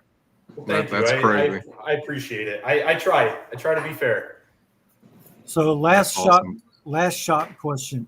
Because I'm a nerd about the shop thing. Mm-hmm. But tell me some of your favorite things about being in the shop, literally, because you work all day long, and some people would think the last thing you want to do is go inside a shop and start working again. But there's like a zen to it. Tell us your favorite things about being in the shop. Do you jam out? Do you turn the music up loud? You put your headphones in? What do you do, and what do you like about the shop? Man, and what do you jam out questions. To? All right. I'll answer both. So, honestly, most of the time, I'm very fortunate. I work in forestry. That's the field that I work in. So when I come home at the end of the day, I'm very fortunate that I have 2 jobs that I enjoy. So when I come in the shop, it already doesn't feel like work. Sometimes, I'll get on a bumpy patch, and I'm rumbling and grumbling to myself. But most of the time, I come in here and I throw these guys on my ISO tunes or ESO tunes, not quite sure how they're pronounced. I think it's ISO tunes.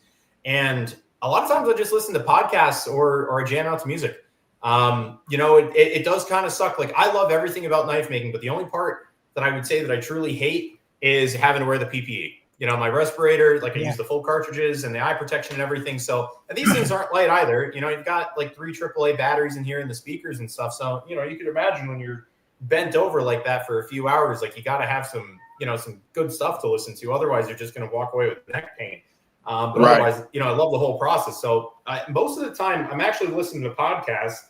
But when I do listen to music, I mean, I know it's a bit of a cop out, but like I listen to just about anything. Like I would say if I had a preference, I was talking to my girlfriend about this today, and she summarized what my genres are. She would say garage rock and then kind of like modern folk, I would say, are probably my two big genres. But as far as garage rock goes, all-time favorite band, I'm not sure if any of you guys are familiar with them, but Black Pistol Fire, they're a Canadian band, two guys, go and see them in a week in Allentown, PA.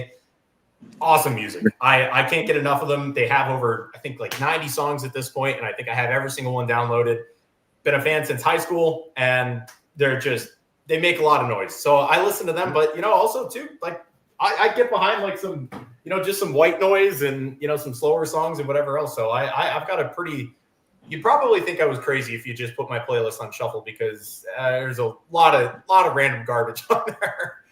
Yeah, I'm the same way. Man. I'm all over the music spectrum, man.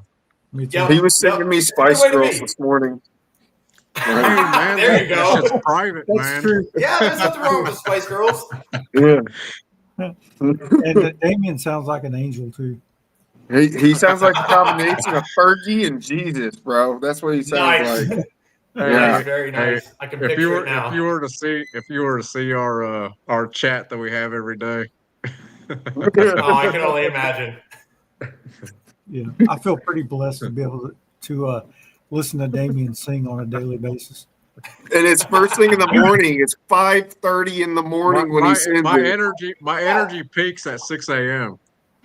Well, you gotta make use of I'm over there trying to wake all these fuckers up. He's a motivational speaker at 6 a.m. Nice, Me and Mark are like, we're up.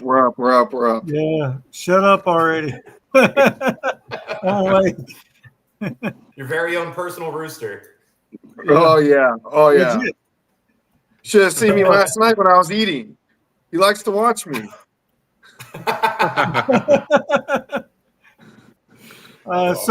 Crossing Copper to EDC is Carson. He's asking, where do you find the most inspiration for your designs?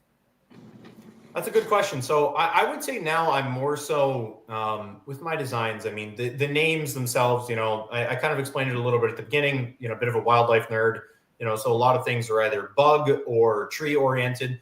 But as far as the designs go themselves, I'm kind of in my own vein now where I design based off of my experience and what I think I'd like to use and what I like to see visually. But otherwise, though, most of my early inspiration came from the Opinel number 7. Absolutely love that knife. And then the more classic with, the red handle, no handle guard, anything like that. And the reason why I like those knives so much, and I would even say the Kershaw Skyline too. And, I always kind of leave that one out, and not even intentionally, but I would say if I had to design a flipper, it'd be reminiscent of that. But I tend to, with those knives, I just liked how thin they were. I liked their geometry. I liked the fact that they were affordable, that I could kind of beat them up a little bit and not worry about it. But, they were still nice enough that I could justify taking care of them. I love to take care of my tools. And so I would definitely say those guys. I spent a lot of time in college doing landscaping work. So most of the time when I was working and, using a chainsaw and whatever else, I would just need something light and thin to kind of zip through the rare thing that I needed to cut. And most of the time I found that I was using my Mora Classic. And those guys, I don't quite know what the thickness is with them. I don't believe that they're quite 1/16 of an inch thick, but they're also not as thick as these guys. I think they're just like a smidge in between. And I love them. We're Scandi grind, right? Yeah.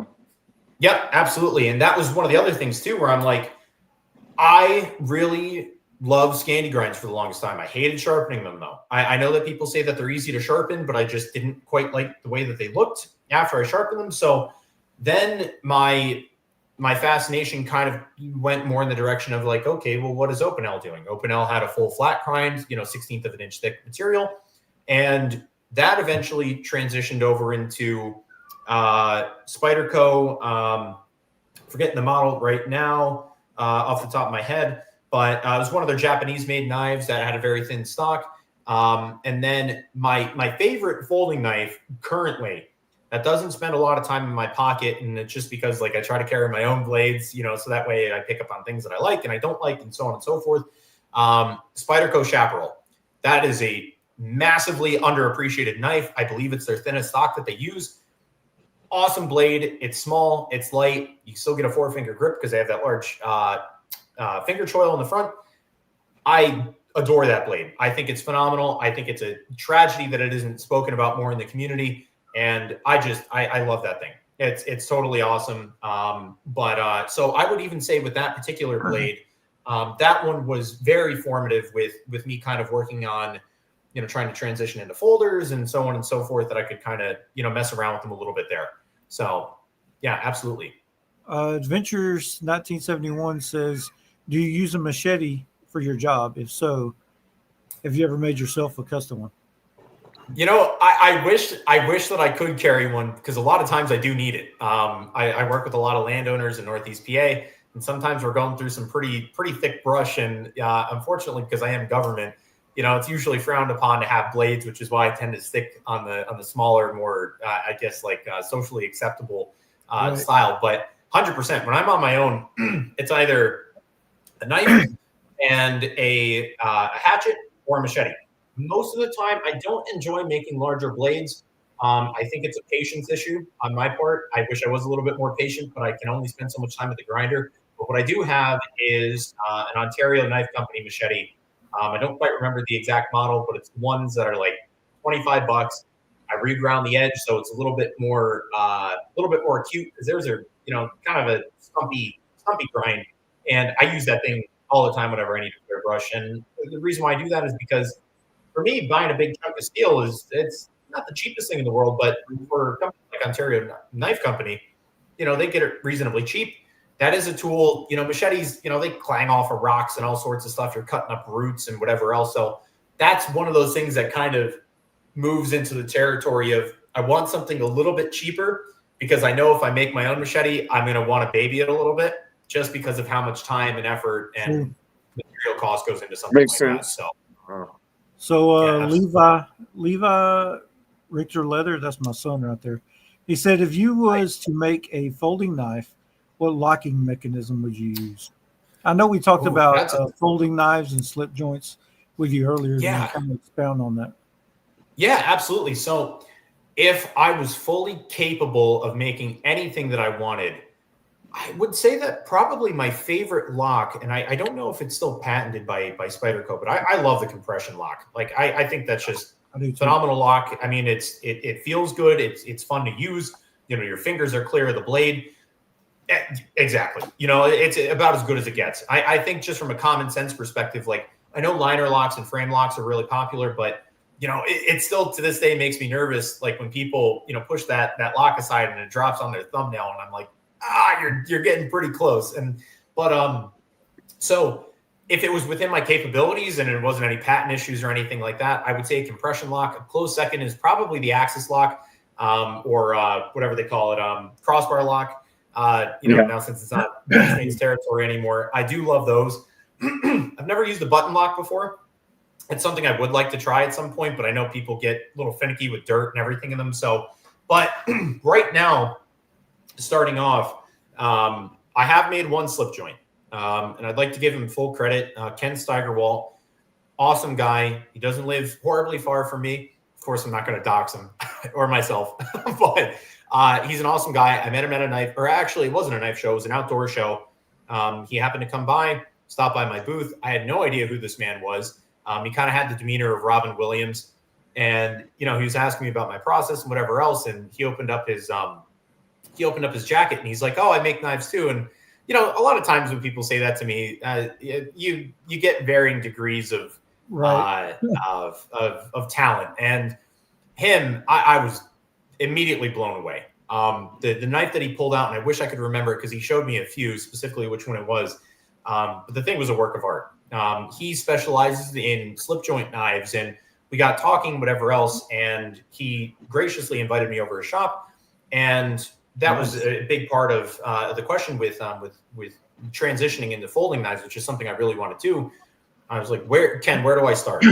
And I was thinking, well, friction folders, you know, they're the most mechanically simple. That makes sense. And he's like, don't waste your time. He's like, start with slip joints. So I'm like, okay, you know, I'll give it a shot. So I shadowed him. It was only 3 hours long. And he gave me all the tools that I need, like figuratively, to go off, make my own slip joint. And this was the byproduct of that. So this was something that I designed entirely on my own. And it's real simple. It's just same thing, 16th inch Nitro V with sand G10. And there's a lot of issues with this in terms of like fit and finish, whatever else. I was just trying to get a design out there. But, you know, you could hear the snap, and it is a half stop. So he gave me the tools to do that. So I am going to try to perfect the basics first. I would say for anyone listening who wants to get involved in knife making, anything like that, it's well worth mastering the basics first, which every single time I make one of these small knives, they're very simple, but I always try to give it hell and learn every step of the way. And I figured for me, there are a lot of people who are comfortable, who are more mechanically minded, who are able to jump into frame locks or liner locks and so on and so forth. And I think that's great. If you can do that, by all means, do it. But for me, who's making something entirely by hand, who's familiar with a lot of the other mechanisms, but lacks the kind of mechanical expertise to make something like that off the bat, it's a lot easier for me to start with something like a slip joint. And even with something that is as mechanically as simple as, you know, just a spring and a half stop, they are very tricky, especially with talking with Ken. He does a phenomenal job with explaining things, but, you know, they're tricky. You know, you really need to make sure that you grind things to the proper length or the proper width. Because if you mess up and you take too much material off of this blade, it's not going to work anymore. You know, you might need to kind of go back to the drawing board and recut some scales or whatever else, drill some holes in some different places, whatever it might be. And I think with this one, I don't want to say I got lucky because I really took my time with this one. But if I'm going to make and sell these at some point, which I would absolutely love to do that, it's going to take me a lot longer to fully familiarize myself with making something like this and feeling comfortable enough to put it out to the public. But it's a step in the right direction. You know, I just need the time to sit down and actually work with it a little bit more. Right. That's awesome, man. I'm excited to hear you're diving into the slip joint thing. Big slip joint guy. Yeah, you guys are smelling blood in the water. Yeah, when you pulled that out, I almost said, "I'll take it." We're all like, we smell it. We're all like, yeah. They're coming. Don't worry. Don't worry. They'll be here at some point. You went from that rebar fixed blade to what you're making now. I can't wait to see what you come up with on the slip joint game, man. Oh yeah, awesome. I know. I'm getting there, and I see that there's a question there. Do you enjoy slip joints? Have you ever went to Great Eastern Cutlery? No, they are in Pennsylvania in the way that I am. I haven't been out to their facility. I did meet someone who works for the railroad in the area that I'm currently living in, and he worked at that facility for a very long time. Awesome guy. He would do a lot of the assembly and everything like that. So I'm hoping at some point I get to go out and tour their facility, and I do enjoy slip joints. I mean, you know, I used to think that they were kind of antiquated.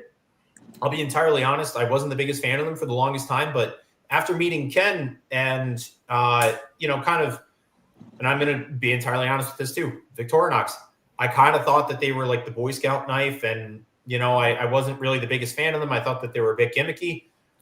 I love this thing.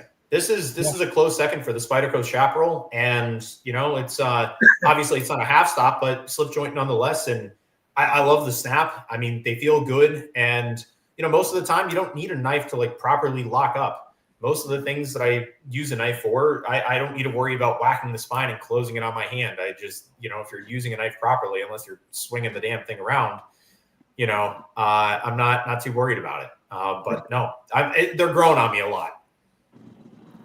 That's awesome. Hey, just spend a week around Mike. Yeah. Hang out oh, I know. I bought 3 GECs in 3 weeks because I'm like, oh yeah, maybe I got to stay away then. yeah. you know, my wallet's not that thick to begin with. It don't take much for me to buy a knife, though. Fair, very fair. Adventure 1971 said Nomad EDCs. Waxwing collab. Hey, We you were guys want to talking talk about on that. it? Adventure brought it up. Let's talk about it. We could. Yeah, we could talk about it. Yeah, Yeah. you guys. If you guys want to take the lead on this one, go right ahead. You could basically ask me what we asked before, and we'll chat about it. So we were talking earlier with Trevor here about doing a Waxwing and Nomad EDC collab, and Trevor's actually all for it. So hopefully we can make something work here soon on doing that. I want to know in the chat though, would you guys be interested in that? Would you guys be interested in seeing that kind of collab out there and seeing our take on a knife? It would be an existing model that he already has, but just with a little Nomad EDC flair on it, so to speak. So we were thinking a Warncliffe blade, Warncliffe blade shape, and right now we're thinking on a black and gray color combo for the handle, and maybe a little stonewash swag on the blade there. That's exactly what we were thinking. That's exactly what we were thinking, man. No, I think that'd be an awesome idea. And, I was kind of explaining to these guys before, but for those of you who didn't hear, I wish that I had one, but I quite literally, they're in the kiln right now, my last blanks, and they've been profiled and everything. But when I get these, obviously all the handle profiles are identical between each of the models. It doesn't matter which one, you're going to get the same handle shape. So if the ergonomics don't work out for you, unfortunately, we're kind of locked in that regard. But one of the few parts of the process that I do outsource is the laser cutting. Reason why I do that is because making the blank is like a chimp could do it. It's very straightforward. As long as you're reasonably comfortable on a grinder and operating a drill press, you don't need a tremendous amount of skill to make this. It's just a time saver for me. But when I get these blanks, they do not look like this. Every single one of these comes with a rectangular piece of steel in the end, almost like it was bar stock. What that allows me to do is to customize that 3-inch piece of metal, or not 3-inch, like 2 3/4 inch piece of metal that comes out of the end. And what ends up happening with that is I cut this exactly how I want. So if I want to chitin, snip off a bit of steel on the end with the portaband, take it and profile it on that. Same thing with the bramble, the sprout, the sedge, the nymph. All of those guys, they all come from a nearly identical, exactly identical blade profile. Then I take it and I shape it exactly how I want. So making a Warncliffe, and I said this at the beginning too, all of these geometrically speaking are the same. They're the same grind angle, same edge thickness, everything like that. It's just the blade profile, and that's really it. So if you see different value, or if you see value in the different blade shapes from a personal perspective, great. If you guys want a Warncliffe, something like that, it's very easy for me to do something like that because I'm already tuned into making handles for this particular blade, making sheaths for this particular blade. So it makes the process very easy. And then, of course, G10 comes in a million different colors. So, you choose Rhino Gray or something like that. Or a lot of times I do slate gray, but like the Voodoo handle scales, it's a very light gray that's on the top. That's quite a bit darker than what I typically do, or quite a bit lighter than slate gray. And then there's, I believe, Storm Gray, which is even darker than this, but not quite black. So, so there's a lot of different options there. Storm Gray. Yeah, we're already getting comments in there. They're like, definitely do Warney or Sheep's Foot. Yeah. We already got a couple guys in here that said they'd buy one. Very nice. Thank you. Thank you, Jay. Oh, yeah. Yeah. I'm about that. Yeah, that would be awesome, man. That would Call be the collab to Estrada. Definitely a dream come true. I like that name. Carson. That's awesome. That's an inside joke between I'm sure Chris and the group chat that we're in. I didn't make an inside joke when I went live this morning. I got a guy at work who apparently he thinks my last name is Estrada, so he keeps calling me Estrada every time he sees me. At first, I thought it was like a little joke. I thought he was calling me like Eric Estrada, if you know him from Chips. Poncherelli from Chips. The first couple of times that he told me Estrada, I thought he was like making a joke over there. But hell, it's been months and he's still calling me Estrada. But now I'm past the window time to tell him, hey, Oh, so you I'm just not gotta Estrada. accept it now. That's not Oh, that's painful. You're gonna have to die with that on your tombstone. Every time he tells me good morning, I say, "Hey, what's up, Estrada?" He gets so mad at me. That's awesome. Ryan says, I do occasionally. I do occasionally. Not sometimes with special requests that people message me. I will occasionally throw a sweat on. So. Well, that's awesome. That's awesome. Yeah, guys. Yeah, I'm super stoked about that. I know this will be my first collab. I think it'll be Damian and Mike's first. Well, not Mike's. Mike's done a collab, but oh yeah, he did a he's slip done a collab, collab. right? Painful, With Duty. Jay. Yep. Call me Painful, Buffy. John. Oh my god, that's hilarious. Painful. It's funny. Painful. But I got Yeah, about, that I'd would say be- maybe that would be five awesome. or 10 more minutes for you guys too. So if you have any other questions for me, but it's getting a little late for me here. I'm probably gonna stay up a little later, but my girlfriend's gonna beat my ass if I hear you, but I'm man. I gonna hear spend you. some time with her. So, But yeah, no, I would absolutely love to do something like that for you guys, and that makes it easy on my end, and I think it'd be a cool thing reach for you guys, reach out to us. Reach out to us after this, and we'll hammer out the details. absolutely. Yeah, I'll send you the PDF. Yeah, So, awesome, man. Best part of the show right here, and we all been waiting on this. And Yes, it's the a pretty fun big part. hit. Yes, let's do it. Since you don't have very much time, this is a good way to get to know you as a person. Okay. Oh boy. So we're going to rapid fire some questions at you. Yeah, go right Very ahead. simple. Very simple. I gotta There get are my no drink right for or this. There are no right or wrong answers until you get to Jordan. Hopefully, I don't versus- admit to any crimes when you ask me. I'll wait on Chris because he loves all this right, stuff. all right. But like I said, there's no right or wrong answers until we get to Jordan or LeBron. You have to get that one right.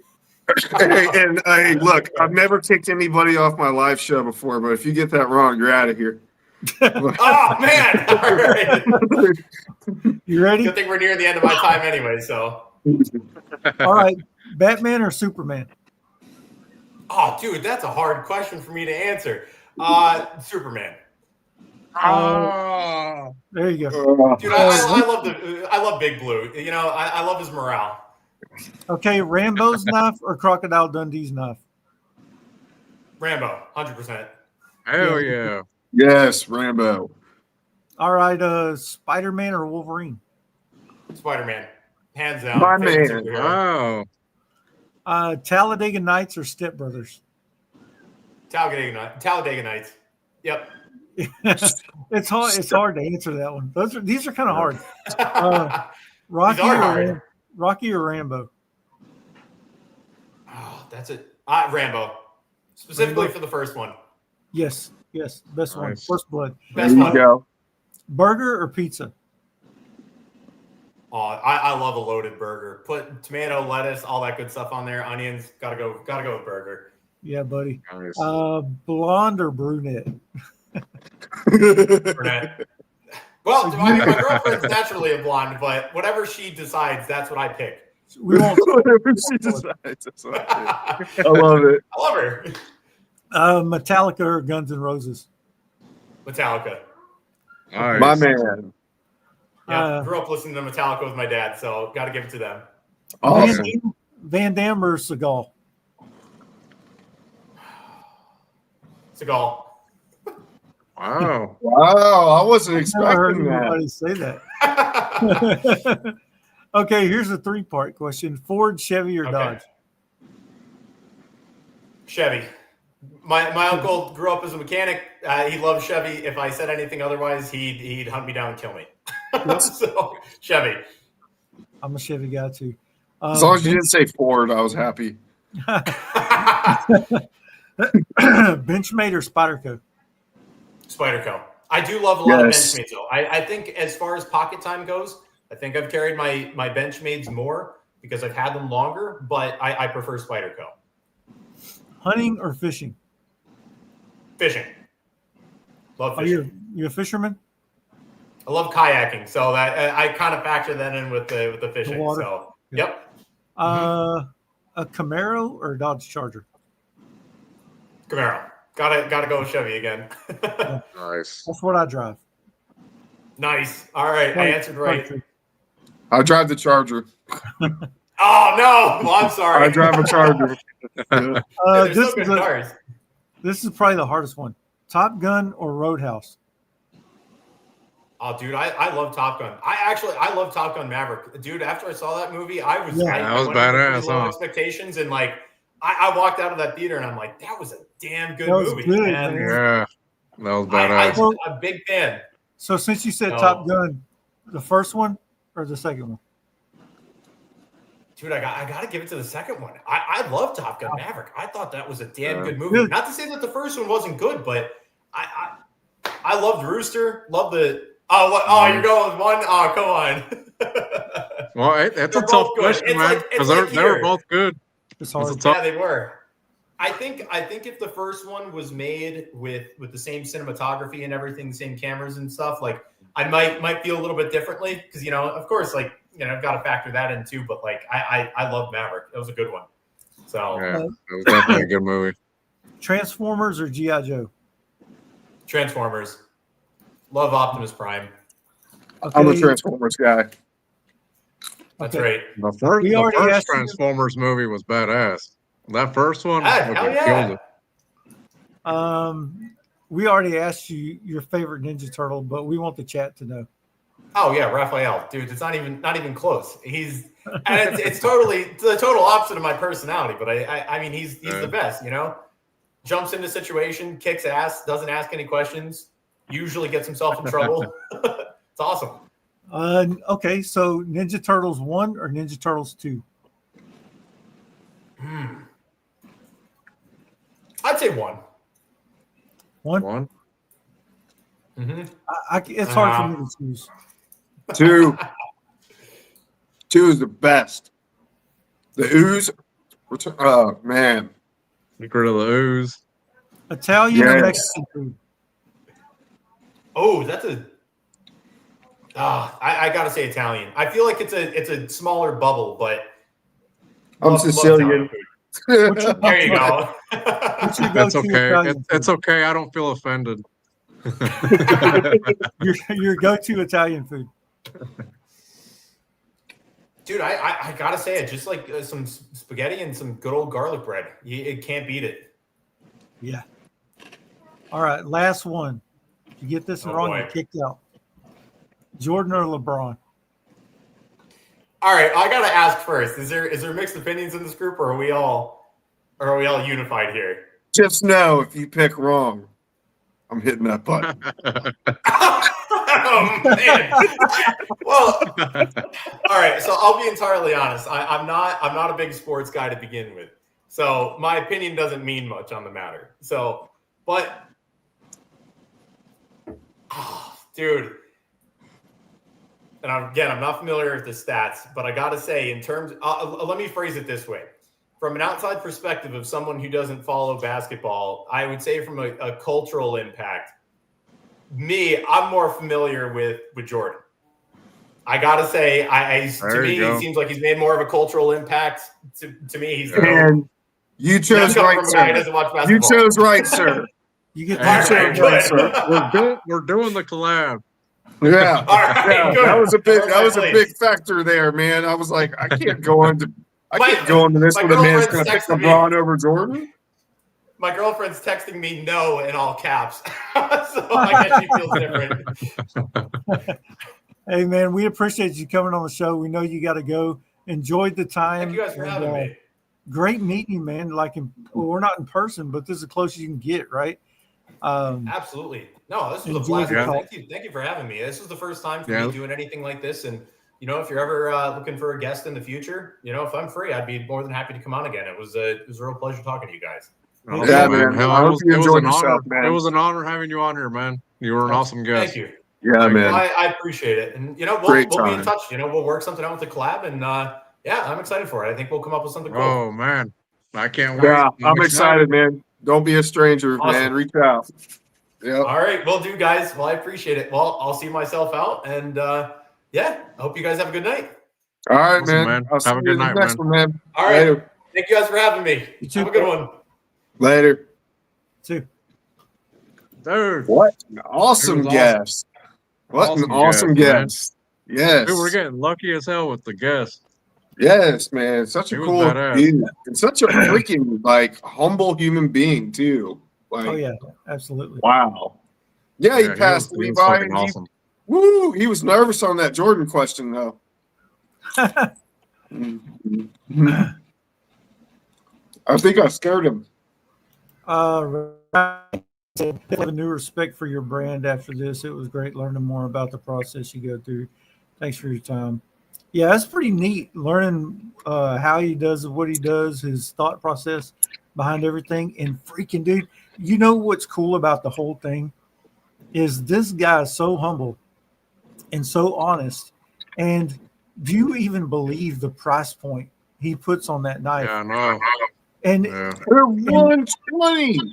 after you hold it in your hand and use it, you're like, what? This is freaking nice. Yeah, after he ran through everything that he does to that knife, all handmade for 120, man. I was like, damn. Yeah. He's not trying to gouge nobody. He knows what he pays for it. He knows the time that went into it. It's pretty neat to see somebody, think that much about their customer. That's awesome. And Jay said, not lucky. I think it's just the community. I haven't met any crappy folks yet. I can totally agree with you, Jay. I've met some freaking awesome people in this community. Yeah, especially Richter Knives. Yeah, man. Yeah. Yeah, that was awesome, man. He was an awesome guest. Dude. He was cool as shit. Thank you, Ryan. We had I fun thought doing Damien was going to give him a hug. Yeah, he was going to. I mean, he could have given him a virtual That was in hug. the private chat. God damn it. Yeah, it would have been awkward though. It would have. Because Damien don't know when to let go. He's kind of like Lenny. He'll just squeeze. Yeah, even breathe on your neck a little bit. No, he's not breathing. He's trying to kiss you on the neck. That's what he's doing. That's what Yeah. it is. Yeah. That's what he does to me. What the fuck, Jay? I didn't talk that much, did I? I let the man talk.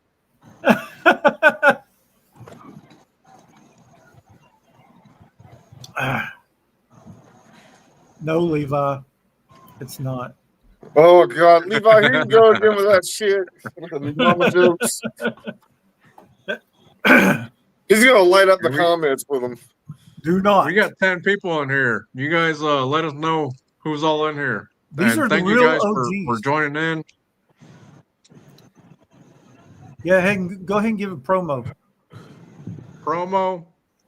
It's Hey, I wasn't that bad. It's I wasn't that bad. What? Adventure 1971. I was not that bad on Ben Sting. Whatever. Dude, we were all What was he excited. talking about? We were all gushing. Oh. Oh, go ahead. I got it now. Go ahead. It's top of the second hour, people. Let's all like and subscribe to all 3 channels here, or actually all 4 channels now.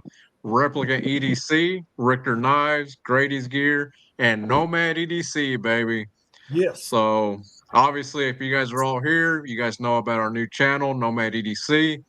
We made this new channel specifically for the live stream here, so everybody can find us on YouTube.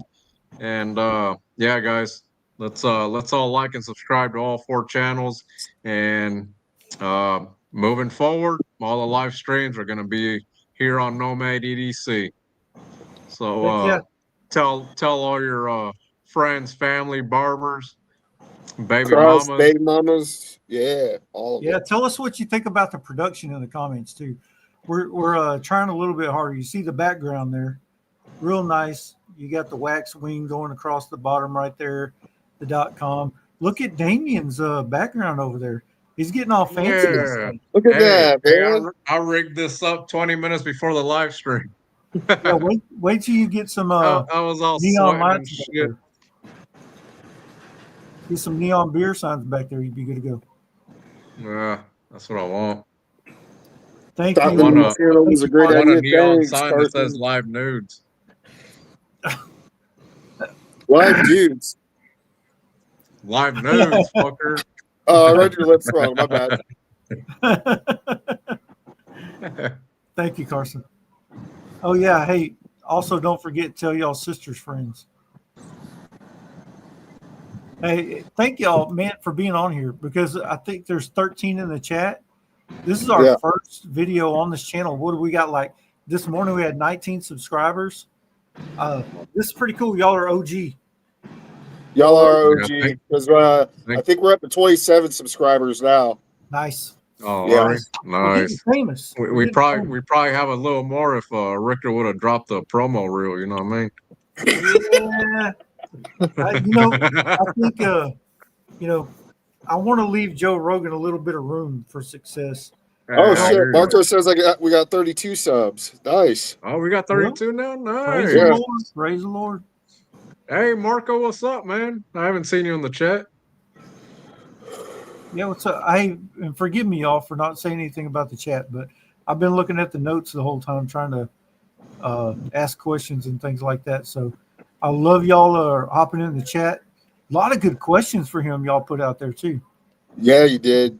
And I was trying to keep up with y'all, trying to make sure that we're answering the questions in between while he's talking and all that. So it's a process, guys.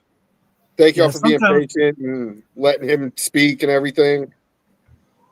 Yeah, sometimes it's hard while he's answering questions to actually, show the chat. You know what I mean? Sometimes we can see it and read it. And we want to answer it, but you can't just interrupt everything he's saying, right? Yeah. Arizona's over there throwing up gang signs. Uh-oh. What's that Let me read say? it. I can't see. There it is. It says, yo mama. I think he's talking about your butthole, Chris. He is, dude. Look. That's some gang sign shit. That's not sign. Thank you, Boomer. Boomer. Boomer. Yo, Boomer. Boomer. Let's Boomer. not get up.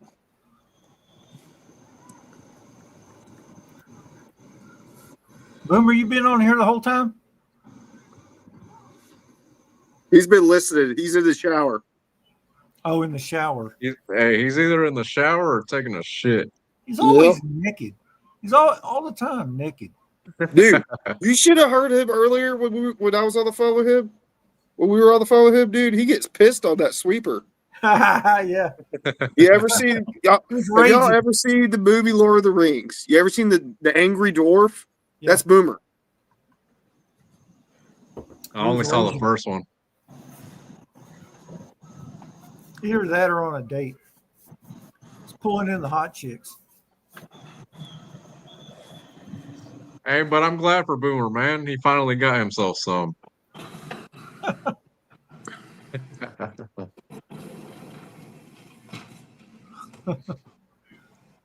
Let me go to. What's his name? Gimli?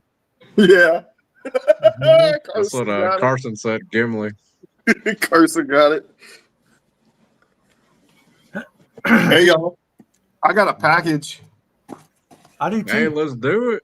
You do Open it too? You up. got a package too? Yeah. You open first. You open first. I want to see. Who's going first? I gotta blow you up. I'll go first. Mike? All right. All right, let's open it up. Hope I don't cut anything. Whoa, Damn, you went straight through the damn box. didn't mean to. Sharp knife. Ooh, it's Christmas. So I'm going to tell you a little bit about this. It's a lot of. Appreciate the packaging here. Hold on one second. So this was my knife before. It's nothing new, but it's got something cool. It's got something cool that's happened to the knife. So Michael Christie sent me this. Okay, I'll let him borrow this knife. And he done a when I say Michael Christie, if you are aware of slip joint display. That's his YouTube channel. Check him out. Probably does some of the best slip joint. What do you call it? Reviews on YouTube. If you don't think so, go watch. See what I'm talking about. But he sent me my knife back. And if you know who Michael Christie is, he's probably one of the world's greatest knife sharpeners. So he sent this back to me. It's a Jack Wolf. This is the, help me out here, the Gateway Barlow and green micarta. Love this knife. He's probably had it for about 2 months, maybe a month and a half. He put an edge on it.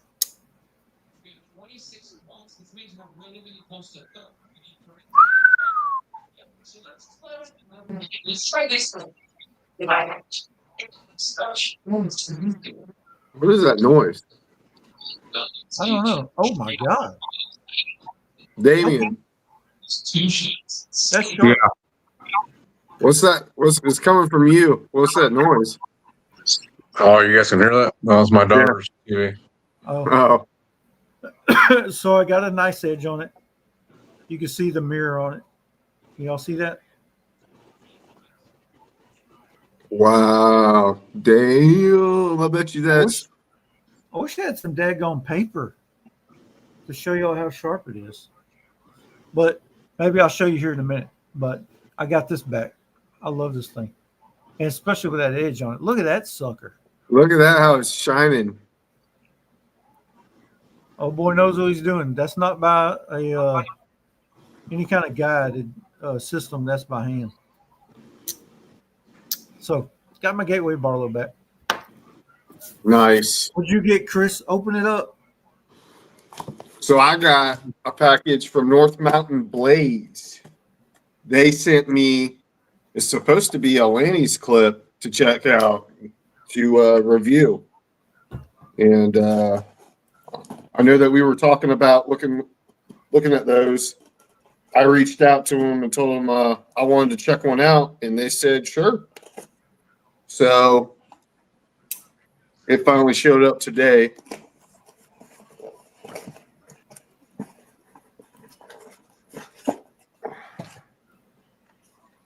North Mountain Blades. I can't wait to see this. We've been talking about this for a while. Let's see. Oh, nice packaging. Comes with a microfiber slip.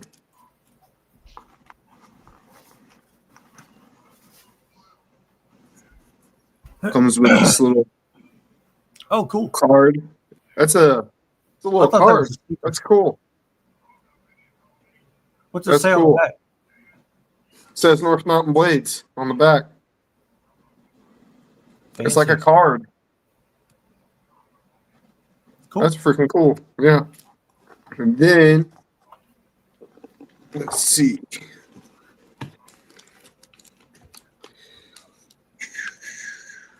It's in the baggie. Hold on.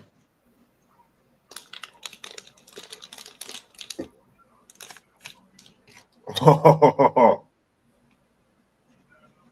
look at that. This is in the Oh, desert bro. ironwood.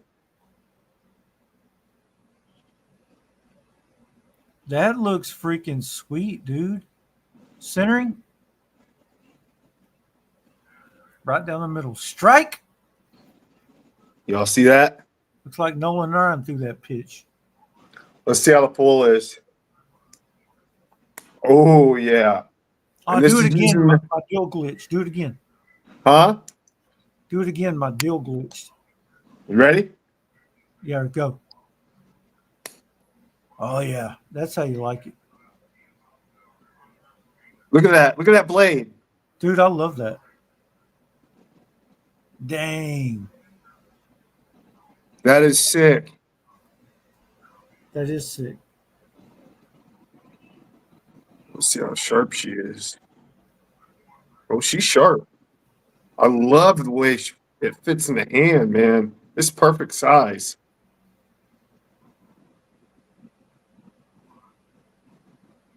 Dude, I like it.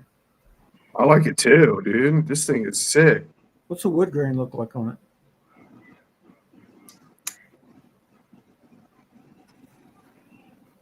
Oh yeah, it looks good, bro. Ironwood, right? Yep. Golly.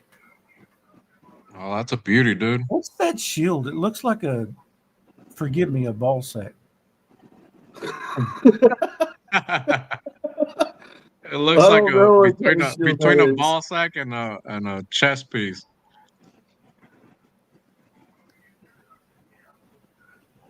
Look at that wood grain. Look at that on the backside. I love that pivot screw. That looks cool with just that little flathead. That looks pretty neat. Looks like a chess piece with a ball sack attached. Dude, I'm loving this. Jay said, "Don't say I never pointed you in the right direction." I know. Thank you, Jay. Yeah, thank you, Jay. Dude, I'm loving this. I am loving this. Yeah, you're gonna have to throw that on your YouTube channel and do a review on it.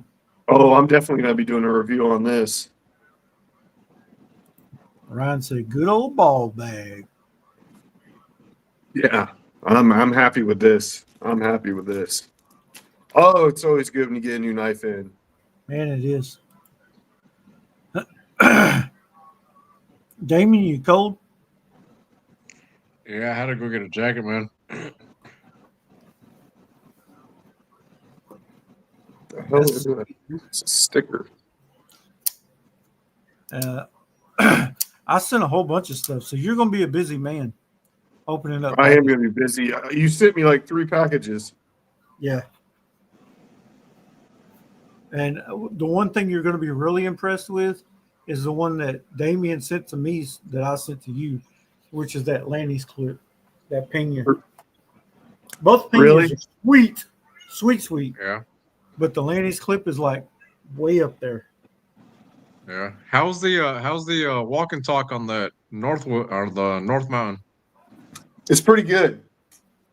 I will say the Jack Wolf is better, but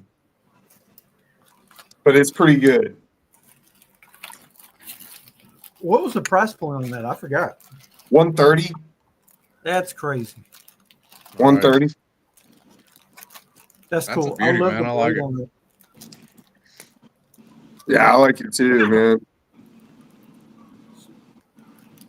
What is this thing? I'm trying to figure out what this thing is back here on the back.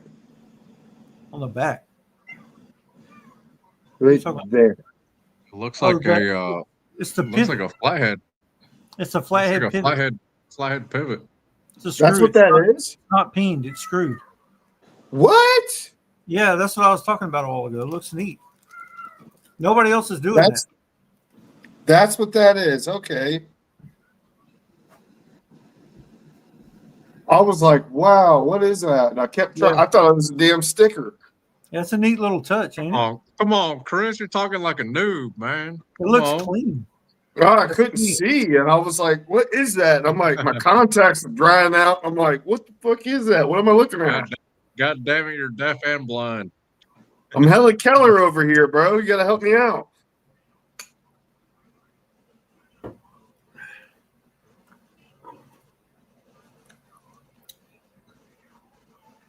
I ain't never seen nothing like that, though. I haven't either, which Yeah, I think I've never is pretty. seen. That Yeah, I've never When seen a you were flathead. saying flathead screw, I thought you were talking about this. no, Could you No, see look how at this the- has a flathead? yeah. Hey, Like but it's a I flathead like screw? That's And what the I thought thing you were is- talking about. I like how flush that pivot Yeah. screw is. The machining on that is like Yeah, it's super. You can't. There's no transition on this Yeah. at all. That's the reason why I was like, "What the fuck is that?" And I'm like trying to look at it in the light, and I'm like, "What is that exactly?" looks pretty sweet, dude. Yeah, I love the wood grain on this. How sharp is it? It's pretty sharp, but I'm getting spoiled though because Billy keeps sharpening my shit, so everything else feels dull after he sharpens it.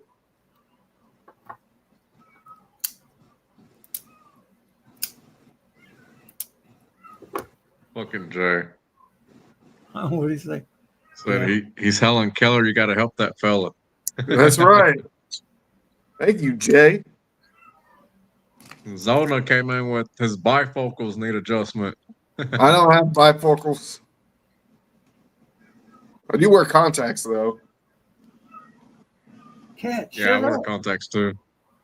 Huh? No, I think they have. Bifocal contacts. Do they really? Boomer, you ain't got a gateway? I'm surprised. Boomer ain't got a gateway. Boomer ain't got no gateway? That's crazy. I'm surprised he hasn't hunt one down in the secondary. Right? Well, this is going into my pocket tomorrow. There you go. Man, it's going to be hard for you to be choosing from here on out. It's going to be really hard. I've got some sweet slip joints. Ryan said after this 86, I need one in every blade shape eventually. They're really the bee's knees. Yeah, bud. I mean, I don't think I have one in every blade shape. I got the spear, the clip point, and the sheep's foot. Oh, that reminds me. So I sent the picture to Mike last night, and he said it was a good price. I found a GEC 56, an olive bone, I think it was called. Is that the one I sent you? The olive jig bone? For like, what was it, 250? Yeah. I found one for. Is that a good price for Where that? are you finding it, Because on eBay? yeah, I found that on eBay for 250, and I've been really wanting a 56 here lately, man. Because after handling Billy's, I really want a 56, and that's the exact model that he has, and I really like that one. Jay, it's those three. It's those three: the sheep's foot, the clip point, and the spear.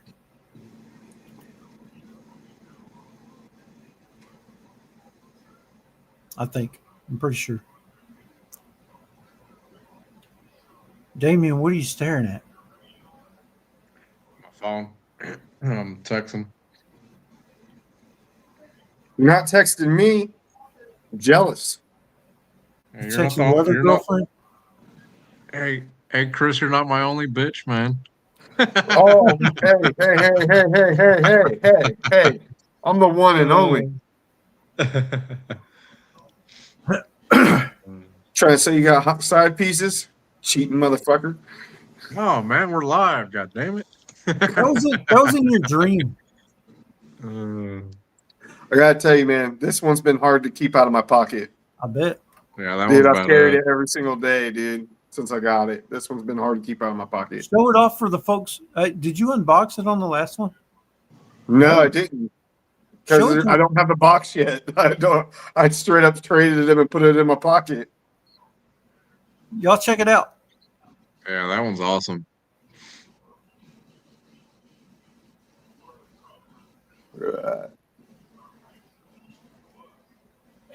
Yeah. Damn it, I need a GEC. You really do. Hey, when I get my money right. Let's go let's go spelunking tonight on eBay, Damien. Come on. Ain't got the funds, man. You want to go Wish I spelunking with could. me? Wish I could.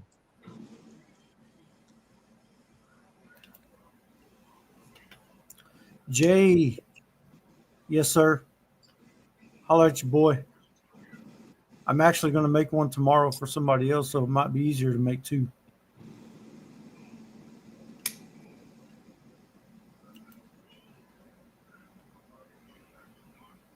I love this thing, man.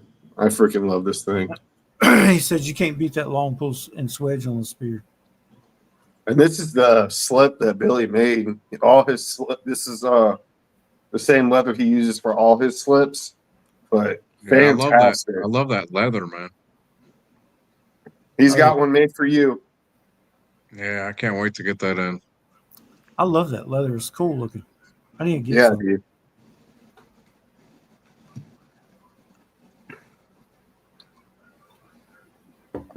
And I like how Schools and Hides uses that on the back of his. Yes. Yeah. I like how Skulls and Hides does that.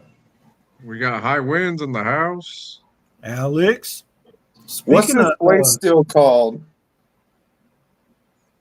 It's San Mai, right? SL yeah, that's like the San Mai is like that line that it has right there. But the steel that they use is SLD Magic. It's their Magic. proprietary steel. I think they said that it's comparable to a D2. Okay. Dude, Damien's got the knowledge. He's smart. Ask Yeah, Damien I'm not anything. I'm not just good looks over here, man. You Yeah, know what I ask him anything. He knows. and if I don't know, I'll fucking bullshit you. You know everything, Damien.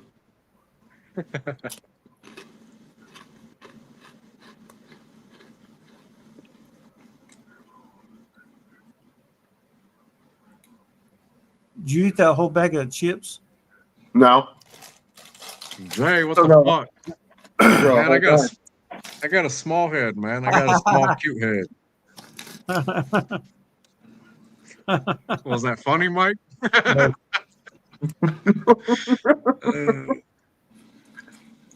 That was not funny. Yeah, I'm Pena Knives group expert, goddammit. We're like penis knives expert. You know what's funny is last night, which I think a lot of Damien, right? I really do. I jack with him a lot. I think a lot of Oh him. shit, I can't wait to hear what the hell you're gonna say, Mike. But I was watching Lefties live last night with Ben Belkin, and Ben was complimenting Damien on how Oh, I hilarious saw he that. is. Yeah. That was cool.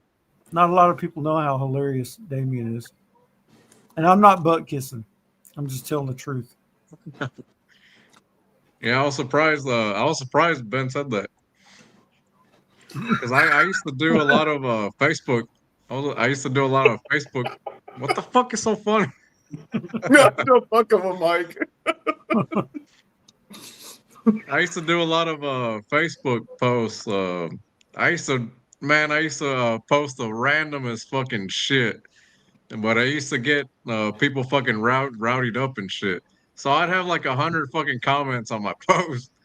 You But still I do. would say like random shit to get people talking, but I would never fucking revisit the post. So it's not like I was there commenting.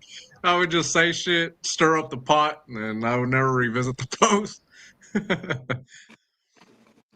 Yeah, I've seen that. That's pretty funny stuff. Damien's you funny say- without realizing that he's funny. Huh? Okay, you think you're funny. They got jokes up in here. Oh shit! Here we go. Jay, you're more than welcome to come on, bro.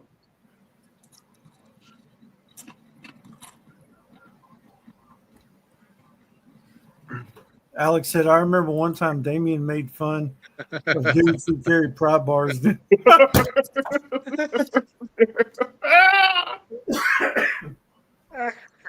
2 weeks later, praised pry bars, and people were pissed. That's hilarious, man.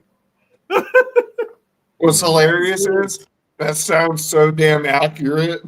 It is. It is.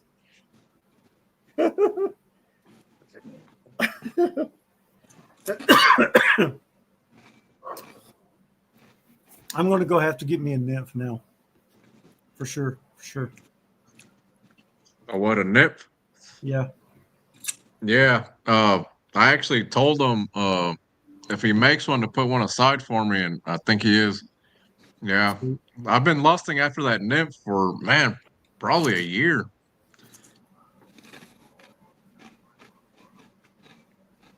I'm really excited. So, like, I'm really excited to work with him now that I've gotten to know him more. Cool, Yeah, dude. Because seems like a now really, it made me want really that made me cool want to dude. work with him even more. Because I'm like, this Yeah. dude's awesome. Yeah, he's a cool dude. he's really humble. He's really knowledgeable, and he seems really down to earth and cool. I like the guy. Yeah. That's the kind of guy you want to marry your daughter. I mean, if you want your daughter to get married, you know what I'm saying.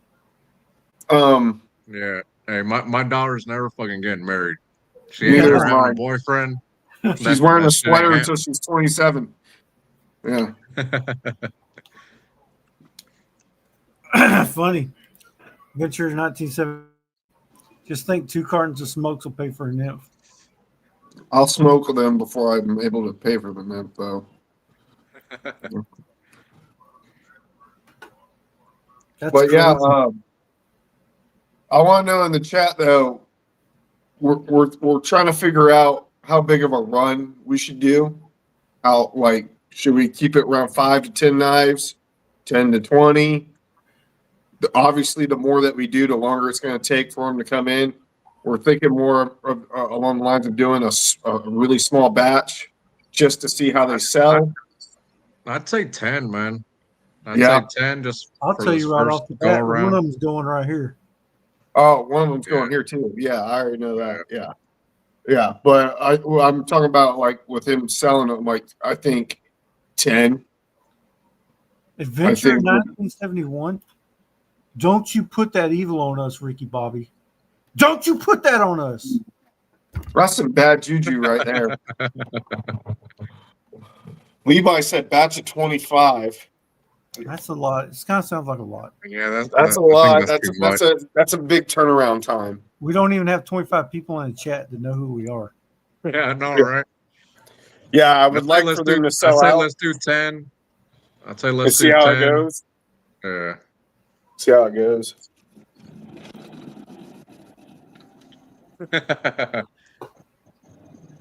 Don't you put that on us. Don't you put that knife in your leg.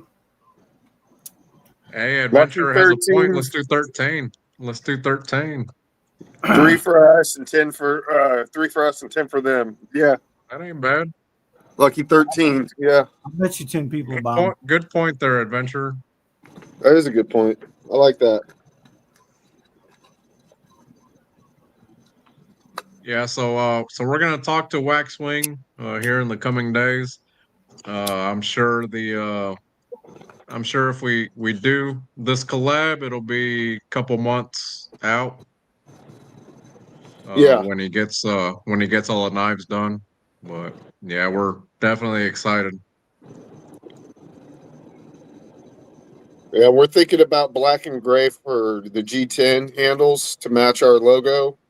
I think that'll look sick. And we're thinking of a stonewash blade finish on it.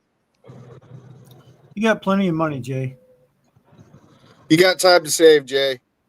It'll probably be a month or 2 before those come out. And if you get rid of that 74, you have a lot of money.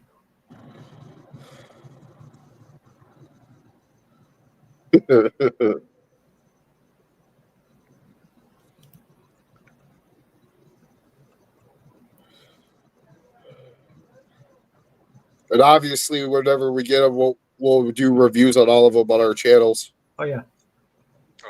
I'm gonna promote the hell out. Yeah, I'm gonna promote Dude, the I'm hell telling you, out that of it. nymph is sweet. that nymph is Yeah. that's the one I like the That's not- most. Matter of Yeah. fact, it might be one of my favorite fixed blades I ever mess with. Yeah.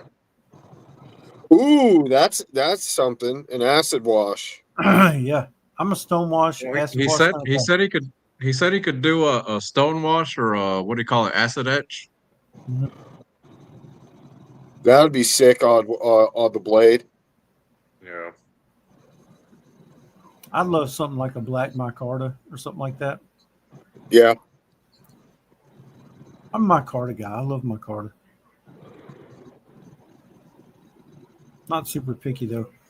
Jay said, "Hey, did I tell you guys I got a smooth white bone 86?" You told me. Me and Mike Christie got the same 2 knives in the same week. Weird. That's a sweet knife, bro. I'm jonesing for one too. I want to pick up an 86, but I'm thinking about picking up the boob towel with the stainless blade. I'm thinking about picking up one of those. Which one? The blue one? Yeah, I think I'm gonna go with the blue. I mean, they got blue, they got yellow, and then they got some other one. But I like the blue. Ryan, I agree, son. I know you got the blue one. Yeah. I like it too. I'm looking at. I think I like that saw cut bowed. The blue.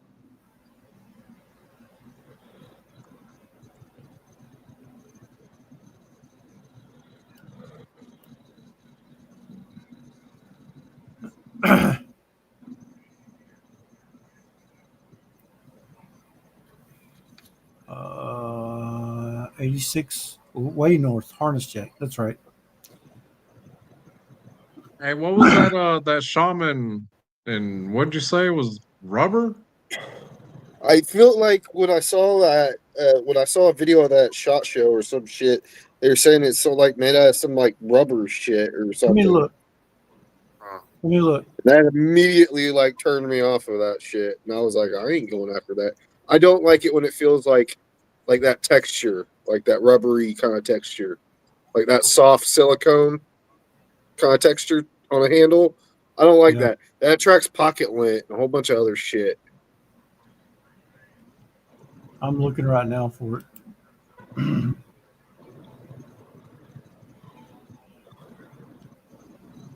I wonder if when it gets wet and if it'll start like rubbing off on your hand. You know what I mean? Yeah, that's what she said. You said it before I could. Is that You it? dirty bastard, dude. Let me see. Yeah, Jay. Yeah, that's the one I'm looking at. Man, I'm trying to find this thing. It's not easy. Probably because That's what she said. yeah. Where did I send that? Did I send that to y'all? In the No, I've coochie never group? seen it. Adventure 1971 said FRG handle on the Shaman, I think. FRG? FRG, wouldn't that be like the what do they call it? The lightweight? Oh, I know where I sent it. Let's see. Fucking Jay. There we go.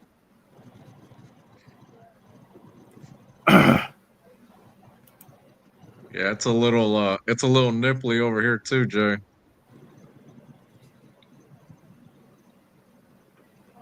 Let's see. Go to StreamYard. I'm going to share my screen real quick. Instagram. Can y'all see that? No. Yeah. Yeah, it's kind of hard to see. It's small. Does it say what it is? No, it's BD. Shoot. What's that steel? PD1. Yeah, BD1. Freak. It's killing me. Let's see. Go to Spider. So is it like a rubber blade or is it G10? You go to Spider. Oh, hey, leave it right there. Did you see that new small pocket clip that Dusty made? Oh, hey, look. That looks freaking That good. thing is sweet, man. Ooh. The new 6G hardware mini clip for CRK knives. That thing is sweet. Oh, that's nice. I like that. Is. That's cool.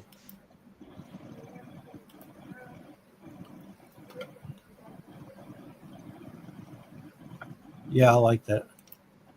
Yeah, I like it too. Clean. It's clean. It's clean. How do I get out of this? Remove. Okay. And no other maker has made a mini clip for Chris Reeve knives. Breaking news. We're always Breaking bringing you the news. newest, latest stuff. This is the place to come. To see it. Breaking news right above Damien's forehead. I mean, I wouldn't buy the. I already got a shaman, so I'm not going to buy that other shaman. I just wanted to tell y'all about it. I want to say 8%. something, Boomer, but we're on the live. I want to keep shit professional. But if we When have you weren't ever on the done live, if we weren't on the live, I'd say plug it in your ass.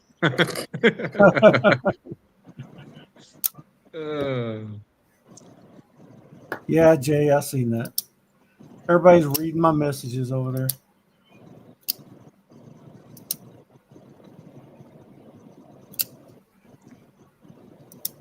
Breaking news. I had long hair at one time. I thought about growing it back out.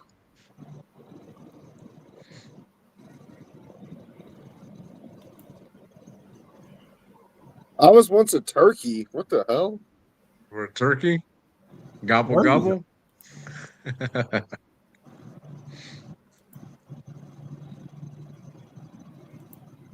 You mentioned Terra Tough, and I've been wanting to get some of those skills for one for my pair of threes. I like the Terra Tough material, man. I've always been interested in that stuff. I've never heard of it. Oh, I got PM2 scales in that. What So kind Rick's of Garage Tech does some good ones. I'll show it to you. yeah, what kind of texture is that Tarot Tough? Is it like a G10 or what? It's like a real grippy micarta. Oh, okay. Let me make Nice. I like textured and grippy micarta. Yeah, hell yeah. I'm all over that. Yeah. Levi, you freaking trolling me? You freaking scrolling on my personal Facebook shit from fucking like 7-8 years ago when they made me wear a turkey suit at work? Damn, dude, you've been a turkey, you've been a fucking banana at work. What are you doing there? So with the Well, turkey, every time they need a mascot, they get you or what? so with the turkey, what happened was they wanted me to dress up as a turkey on Thanksgiving and hand out turkeys, and I did. Well, you know how like I'm 6 foot, right? The turkey suit was a little short, and when I put it on, you could see my giblets or whatever. When I was my dick went into one side and my balls went in the other, and so so they were like all the ladies there were like dying laughing and shit like that. And they took a picture of me, and then all you see is straight dick and balls when I did that. Yeah, you straight saw my gizzard, bro. Like that's all you see. Hey, Yeah. hey, send So that picture to Boomer. So then when I dressed up as the banana at work, this is at my new job, the one that I have now. We have a Halloween costume test every year where they judge the best costumes or whatever. And my boss really wanted to win, and the whole team was going as Minions from Despicable Me. And Minions love the banana, so they all chased the banana. And who they want to get to be the fucking banana? They wanted me to be the fucking banana, so they all dressed up as Minions, and then I was the banana, and then they got pictures of them chasing me and shit. So, yeah, Damn, dude, that's just funny. yeah, That was good shit. yeah, I did.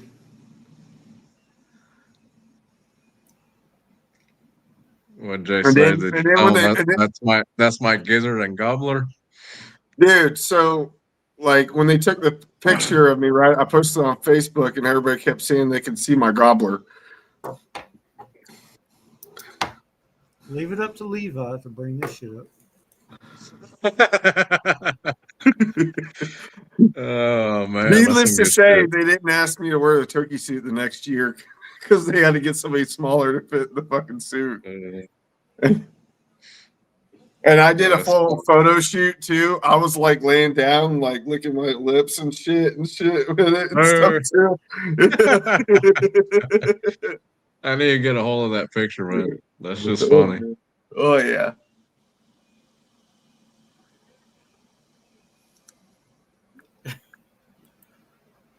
Damn, where was that at on your Facebook? Is that on your Facebook? Hell, I ain't never Yeah. been on your damn. Are we even Why are you friends on so Facebook? interested? Why are you so Me neither. interested? I'm just saying. Why are you so interested? Hell, I don't even know. Are we friends on Facebook? All three of Yeah. us? Yeah. All right. He's gonna go cruising my Facebook later.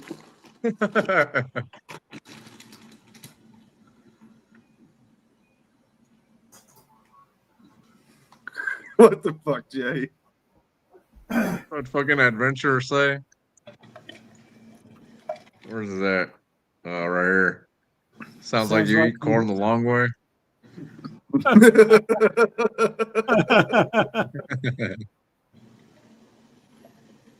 Levi said he's seen it in Instagram. I don't even think Levi has a Facebook. Well, it might have been on Instagram.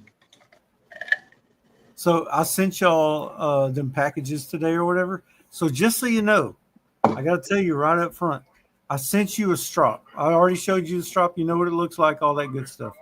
But I also sent a bottle about that big of Whiskey. bottle of the diamond, not whiskey, the diamond spray compound.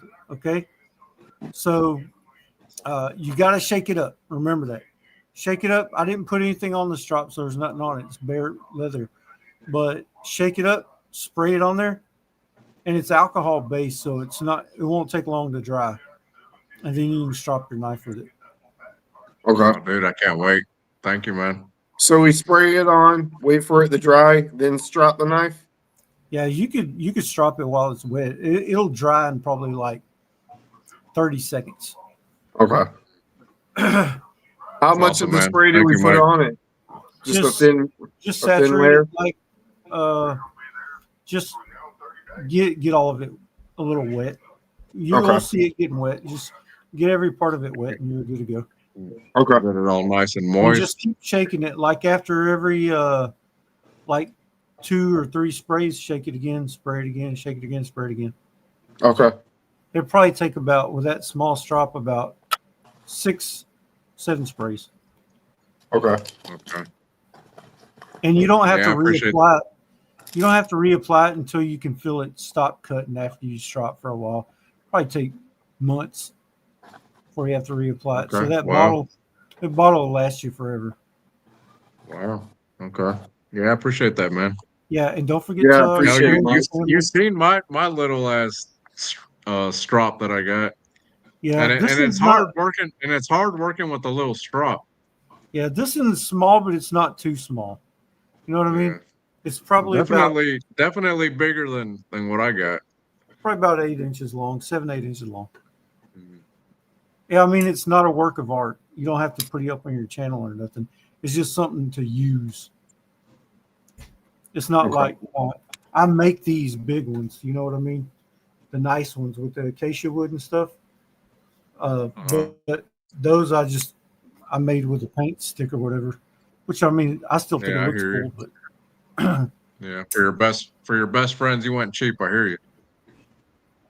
Yeah, I'm playing, bro. Yeah, I can't have you go without a strop, man. You gotta keep your knife sharp. Especially Chris now that he actually has sharp knives over there. Yeah, I know, right?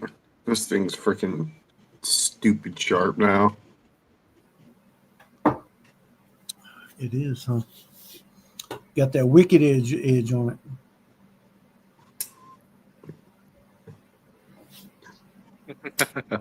So which Chris Reeve should I get next? I'm thinking about the small and cozy.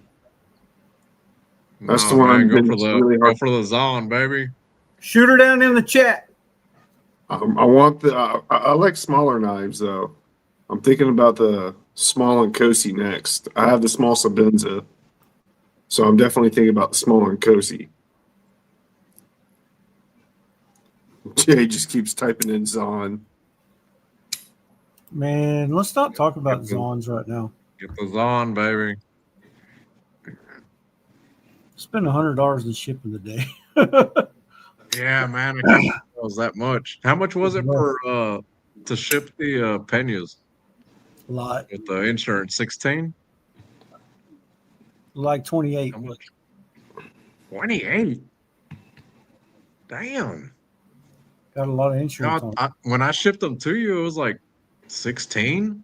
Oh, and Chris, you're gonna have to sign for it. Okay. They said you have to. Are you using pirate ship?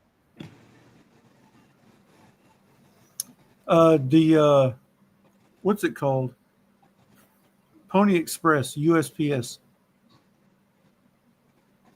Yeah, but you can buy the label on pirateship.com. Yeah, it's usually cheaper. Oh, you don't have to scold me. I was just trying to do the right thing. No, I'm just saying I'm that's messing where with you, dude. that's where I get all my labels is pirate ship. They say That's it's what I need to cheaper. do. That's what I need to do. So I'll make all my labels on pirate ship. I'll print it out and then I'll tape it the label to the box. Yeah. So what's this pirate ship? Is it like an app or a website? Oh, it's a website, pirateship.com, and you can make labels on there. You're gonna have They to say learn. they say it's a hell of a lot cheaper than going to the post office and getting the label there. But I've always used pirate ship, so I don't know I don't know what the prices are at the post office, you know what I mean? Apparently a lot. Yeah, apparently. I do have Because a I think friend. when I shipped them to you, I think it was like $16. And you're saying it was what, 28? Yeah, it's double.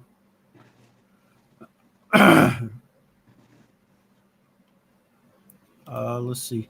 Yeah, the insurance I think is what it really costs.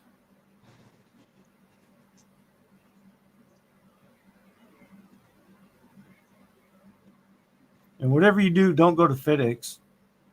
I went and priced something to send off one time there, and I was like, "Oh my God, are y'all kidding me?"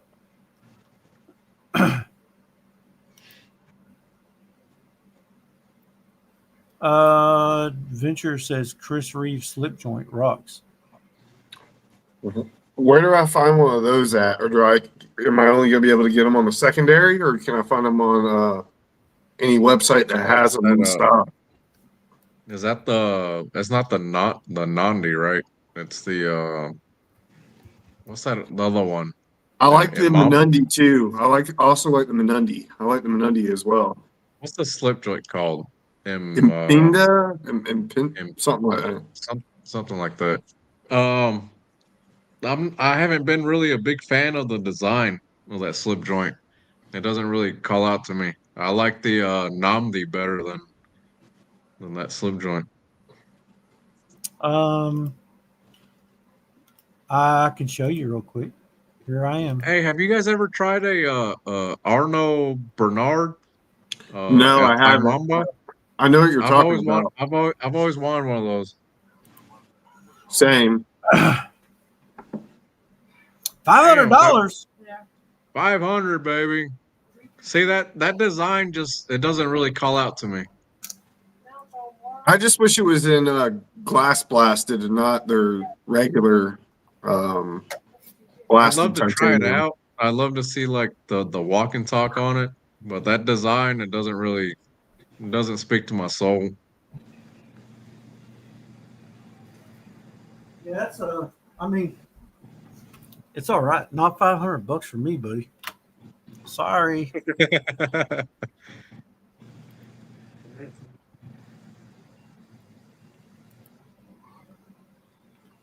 Oh yeah, where's Pete at? Where is Pete? I don't know. Let me message him. Message him because he probably can't find it. Yeah.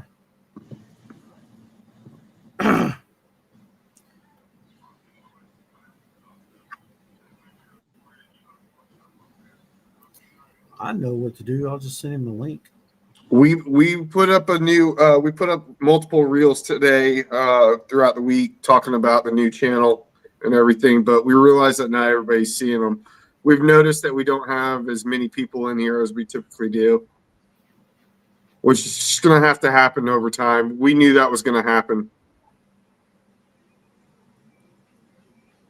If Mike would have dropped the reel, probably would have helped out.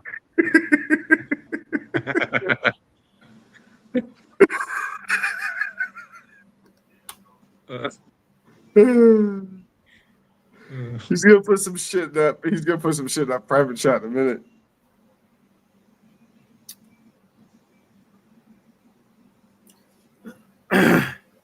Okay. I can only do so much, Mike. You know what I mean? Yeah. I did put a community post board out there on YouTube.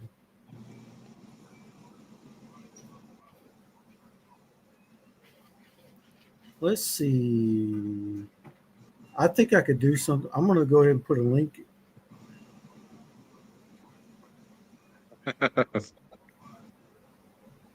Story right now. That's what I keep telling him, Jay. He's got the most star power. Oh God.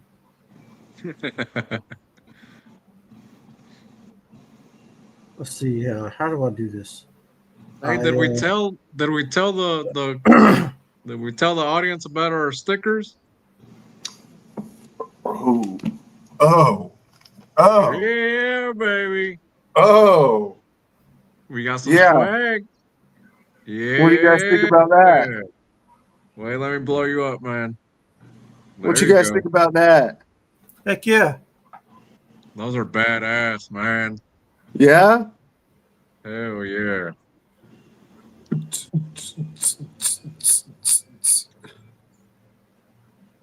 It actually looks like my dome. I'm gonna Yeah, those came out badass.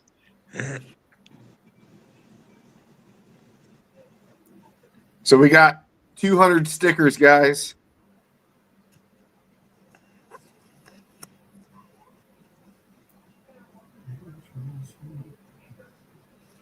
Jay wants Yeah, some. Jay, message me.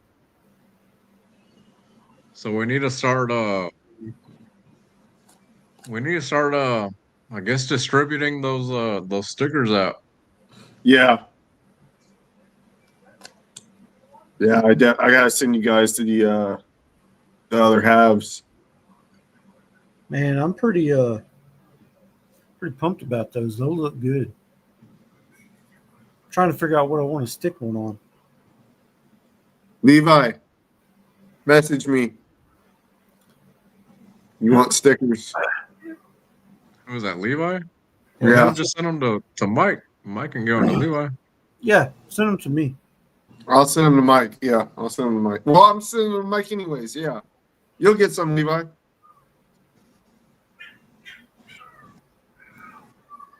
Y'all forgive me. Yeah. I'm promoting the show right now. Give me a second. Yeah, this is awesome. Thank you, man.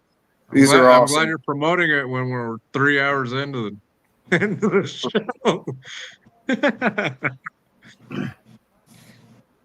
Hey, Boomer said me and Rick are watching you on the big screen. Oh, we're movie stars. Sweet, dude. Yeah, dude. Ain't that neat that you could watch TV on the big screen like on YouTube?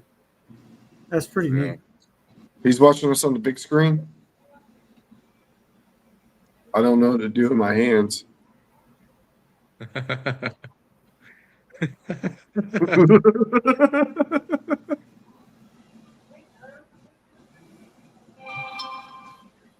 Oh, I heard somebody's phone go off.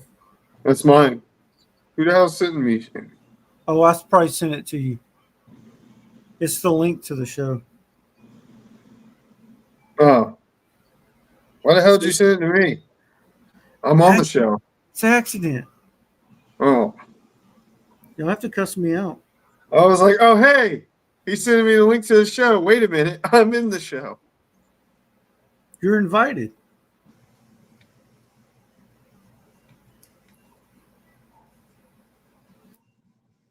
Yeah, when I get those You have so stickers many in, chats, dude. I need to buy It's some insane. stamps and some envelopes so I can start sending out stickers.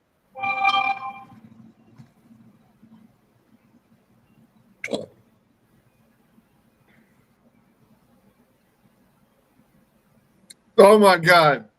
What? Boomer. He sent a picture of him watching us on the big screen and me doing my hands like this. Is I'm it probably, on the I Coochie probably Crew? look like this. Is it on the Coochie Crew? Oh yeah, Yeah. I do look like that. Damn, I got all kinds of fucking messages. Oh man, that's just funny.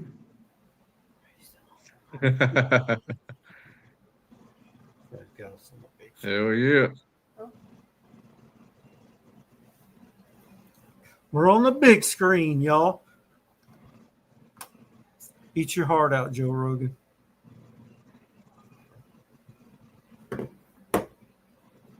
Big Fish, what's going on, man? Ryan, hit us up if you want some stickers, man. That was gross.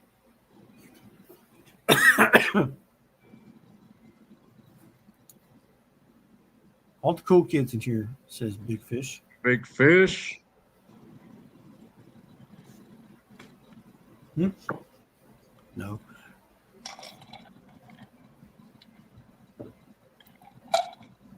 Ryan says he just stacks them. Stack them. Levi said, I got a hat sample on the way. Did you get me one? No. What kind of hat sample? Like with this logo on it. Oh, with this logo? Nice. Oh, that's what she said.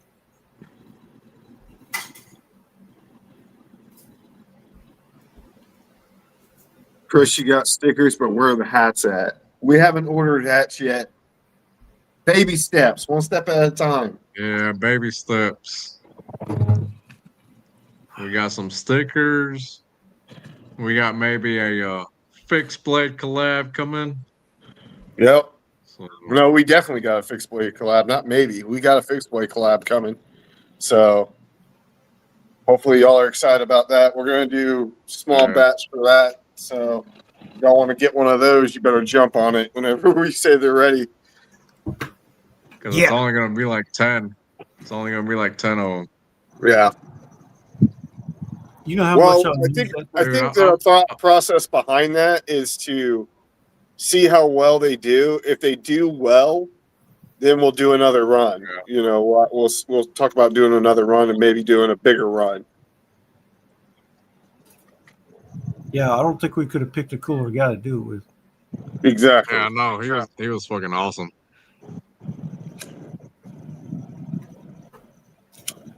Hey, fucker, I got a small head, Jay. Are you self-conscious about your head size? Hell no. Hey, raise the camera up a little bit. Hey, y'all would be jealous if you saw my head size. Yeah, stop winking at me. Yeah. Yeah, we're totally jealous when we got to get the magnifying glass out. Hey, y'all be quiet. I gotta concentrate. 10, 42. Waterfalls. Think about the waterfalls. Thank God, Big Fish. Thank God. Been having problems with the what do you call it? USPS. Terrible. Jay, I hope he trips and falls in it.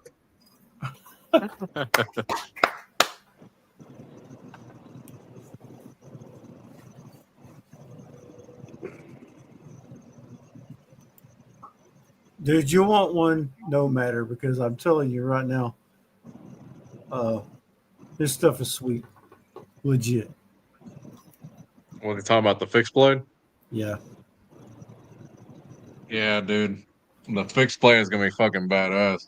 It's gonna be sick.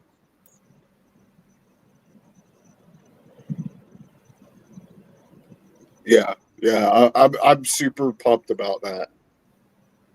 I can't wait. I can't wait to see how those turn out. Oh, hey, I gotta look at something real quick. This is. Hey, you want to go to Waxwing's website? I'm doing it. Oh, cool. Yeah, so the audience can see. Great minds think alike.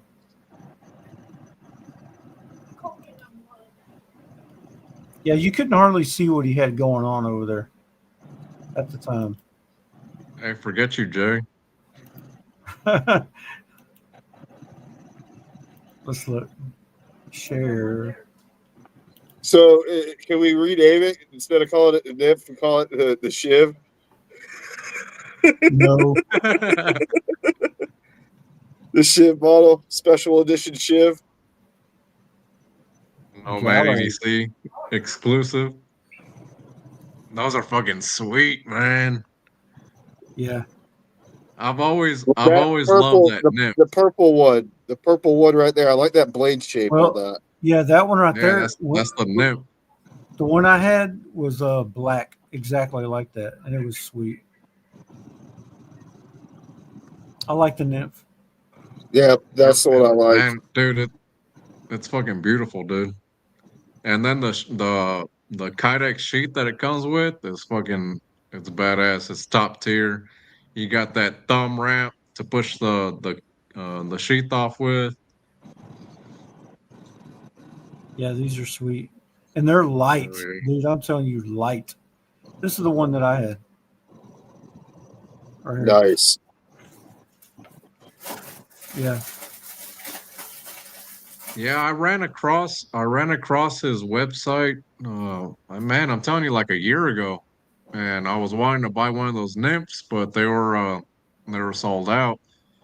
And every time I went to go look for to see if he had some in stock, they were always sold out. So I never pulled the trigger on it. But yeah, I've always loved that nymph, Yeah, that this Warrenclyffe blade right there. that blade shape is freaking cool.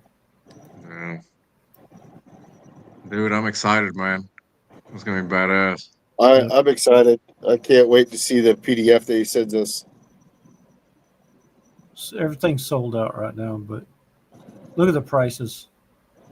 The Sprout is $119.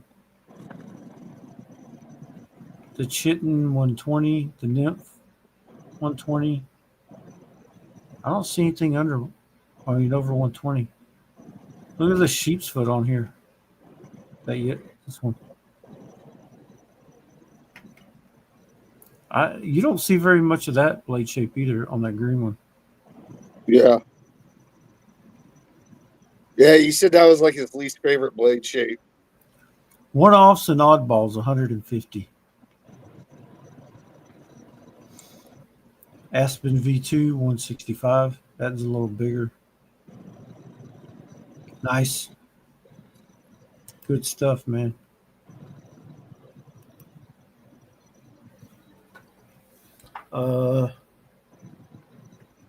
Let's see. Jay says, I do like the drop points too, but if we do a warning, that would be nice. I like the warning.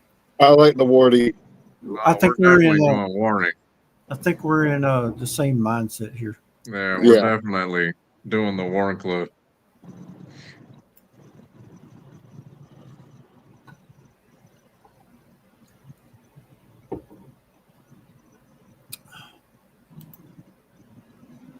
Are you talking about a hat, Levi? Oh, okay. He said, I'm going to get one. Oh, he meant purple. He's going to get one in purple. It's cold out here. I like the black. I think some like a natural or black micarta would look sweet. Even green micarta. Yeah. And I like that Terra Tufts too, but it's kind of expensive. He just sounded like Butthead. He was like, Or was it Beavis? he says What? I'm Cornholio, I'm gonna die. Cornholio? Yeah. My bunghole. On hold? I have no bunghole.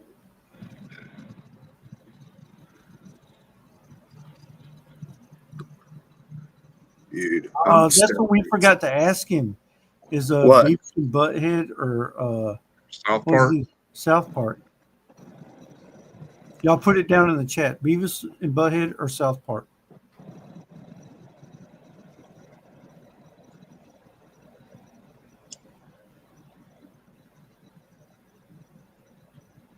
You never What? watched Beavis You've and never watched Butthead, Beavis Jay? and Butthead. You're missing something out of your life.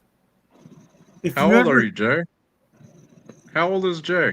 he doesn't He's like 30. to play.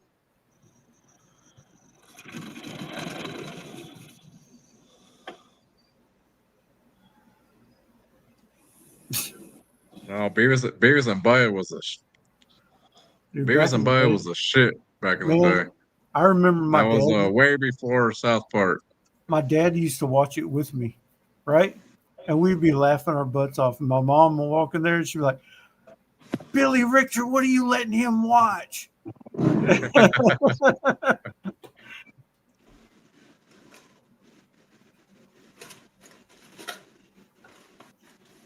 What's that? Another package? Oh, that's snacks, What you got? party cakes. Nice. So those are like zebra cakes? Yeah. Dude, Yeah, I like- my son has been into these. I've only had I see one. that. Yeah. Dude, when I was That's a how kid, it I is ate here, the whole man. box, bro. Now I'll buy fucking snacks and shit like for later in the week. And hell, I'll fucking go and into the pantry and the fucking box will be empty. Dude, I can't, and I hit them too. And they don't throw the damn empty box away. They'll just leave the fucking empty box there in the pantry. I'm like, mother. You animal. No, I didn't. I even have one single one. I didn't. I had one, and then all right, then JK had them all then, because I only had one. Yeah, I have none. I want to bite. Who's that? Yeah. Was that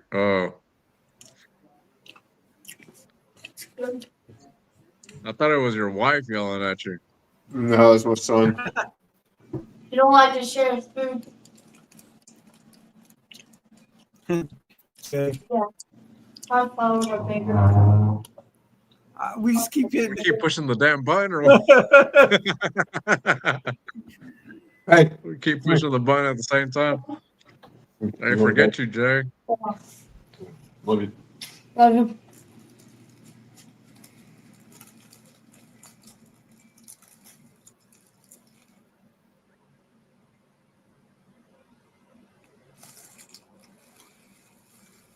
We got 9 people in the chat. You guys sound off in the comment section. Let us know you're in here.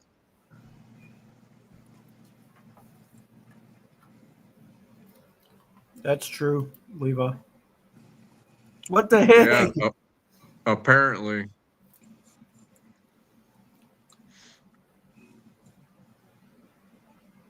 You know, a segment we need to do is reels that are funny, and then we react to them. Oh, that'd be cool. Yeah, man, give them some of the action. God damn it! You can make fun of my bald head too. Hey, Mike, you just need to go on and shave that shit, man. Come on. I don't have to. Look,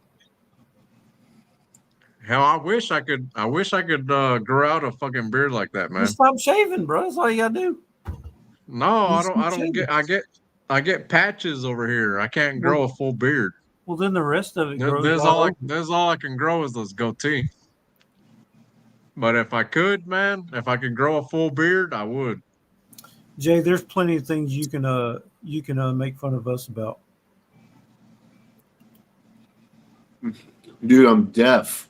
See, look at Levi.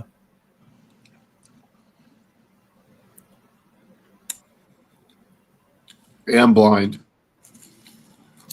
Jay said, me and my buddies at work do this thing where we pull up our first reel and see what it is.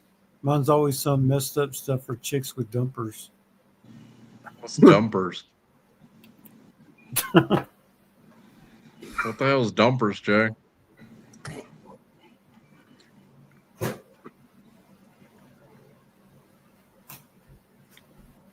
You don't know what a dump truck is? Oh, Oh, a fat ass? There you go. All right. don't be looking at Damien's phone. That's on the search engine. Hey, that shit stays in the coochie crew, goddammit. I didn't say nothing. I didn't say. What are you eating over there, Mike? Beans and rice. Nice. I ain't never had Popeye's beans and rice. I've been snacking like a motherfucker. Nice.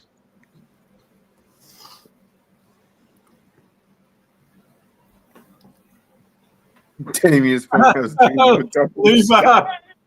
Levi, what the fuck, man? I thought we were cool. You see?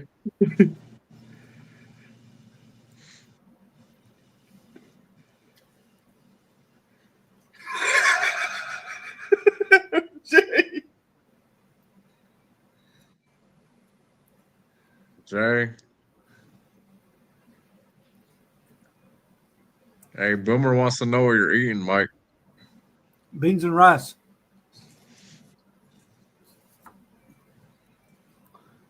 Frites and beans, frites and beans.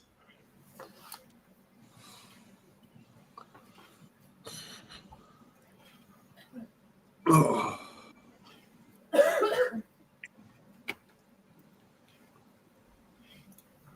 Man, I'm hungry, as Jay says. Me too. Hey, Yeah, so the next Friday is Halloween. Mike, are you gonna be able to make it at all? I'll say this. I'll be at work, but I'll at least get to hop on here for about 15 minutes or so when I take a break or something. Okay. So next Friday is Halloween, and me and Chris have little ones that we gotta take trick or treating. So we were thinking next Friday we will go live 8 p.m. Central, 9 p.m. Eastern.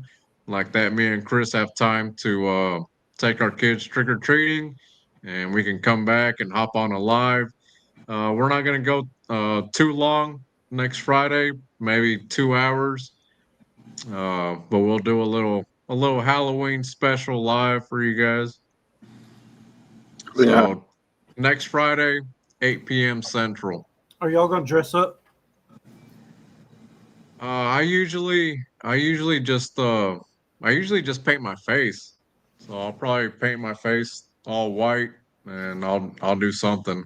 That's racist. But that's usually what I do. I just paint my face and then take my kids trick or treating. What? I said that's racist.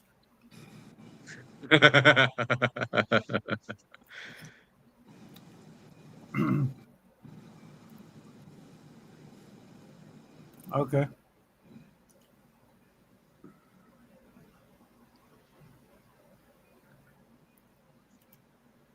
Oh, formed, man. I gotta have that curve on the bill. No, and it wasn't a chicken; it was a turkey. And that was for Thanksgiving, not for Halloween. Damn it! You sound all sensitive. You sound all sensitive over there, Chris.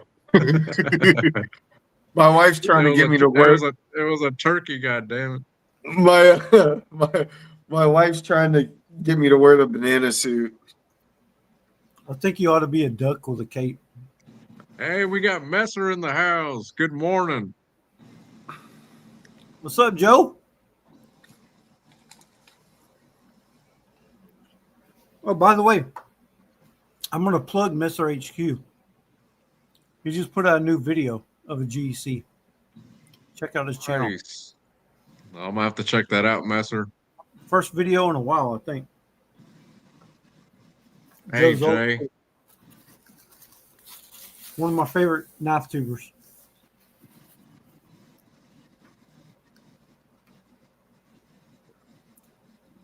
Levi, you jack with people too much.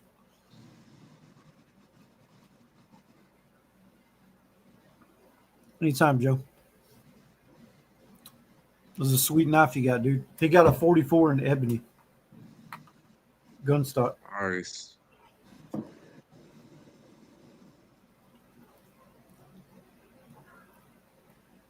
Saul Gutierrez. What's up, man? What'd you just It's say? nice to have some raza in the house. What?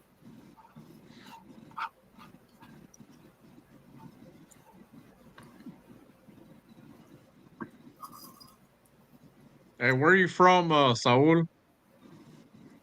I got a cousin named Saul. Hey, earlier when I was speaking Spanish to you, do you know what I said? I do, but I got to re-listen to the message. I can't remember what he said.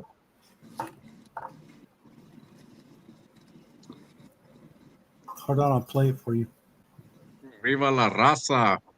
Austin, Texas. All right.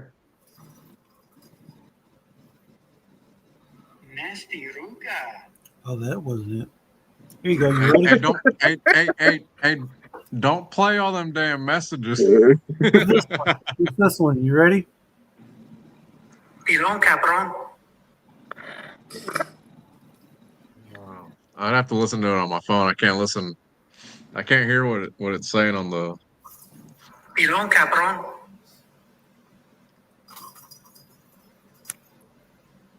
I'm trying to find it so I can hear it. Pilón cabrón means bald bastard.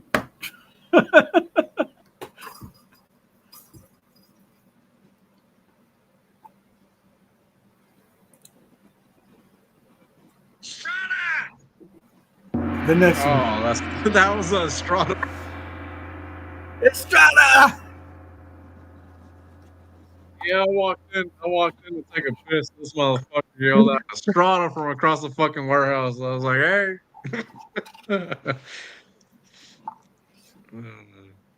Pilón cabrón. Oh, pelon? Yeah. Bald head? Yeah. Ah! Golly, bro. I wasn't ready for that. Huh? I wasn't What ready. happened? He I can't did hear that it. shit on purpose. He can't hear it. What? Damien, he done that I can barely hear it. that sound where it that guy's screaming like a goat or whatever. What? Ah! Oh, if you guys do sounds, I can't hear them Yeah. on my end for whatever reason.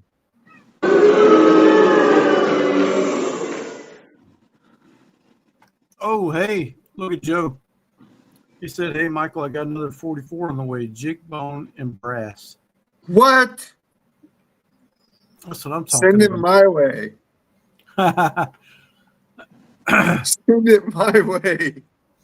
Jay said he's been trying to get one with the brass bolsters. Dude, the brass patina is so good, man. I've never seen it. Can you pull it up online? Yeah, let me find it. Dude, send And it my way. You said Messer's in Germany? Yeah. I want Nice. a 44 so bad. Look, watch that video he just made like yesterday. He just got a Okay. 44 in ebony. That's the one I want. Yeah, It's the one I'll in have to ebony. check that out. Oh, he's in Munich. Damn, I'd love to go and travel the world and see Germany. If I had the money, man. Oh, here we go. Let me show you. Ooh, let me share my screen. Let me share my screen. Autumn gold jig bone. Ready? 1, 2, Yeah. 7. Ooh, yeah. Oh man, that thing is sexy. Yeah, Joe said it Yes. found me. I made my video. Someone contacted me. That's what I'm talking about. Damn. Jay, all you gotta do is put the phone up and hit the record button. The rest happens later. That's how we all started, Jay. For real. Hey, I'm not even a real YouTuber. And I told you, Jay, I'll be your first I'm just winging this shit. subscriber. You're a YouTuber.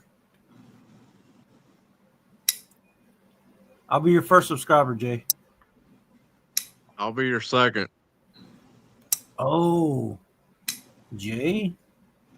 He said I'd trade my stag for the brass. I bet you somebody would take that trade. Yeah, that motherfucker's sexy right there, man. Dude. I want a 44 so bad. Joe lives in Munich.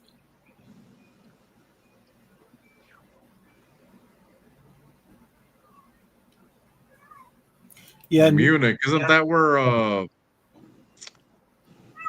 no. I was gonna say, is that where Arnold's from?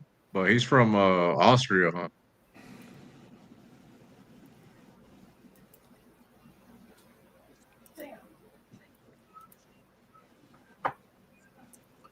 Yeah, I love a 44. Let me show you the patina on mine, dude. It's insane.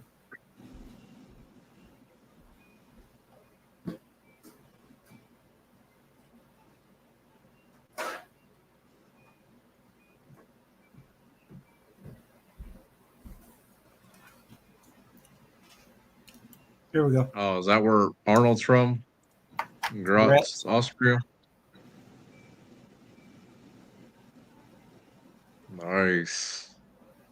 It don't get much more patina than that. Hey, so is that a GEC or a Remington? It's a GC. GC. So GEC does a silver bullet too? Well, it's really a brass bullet. That's insane.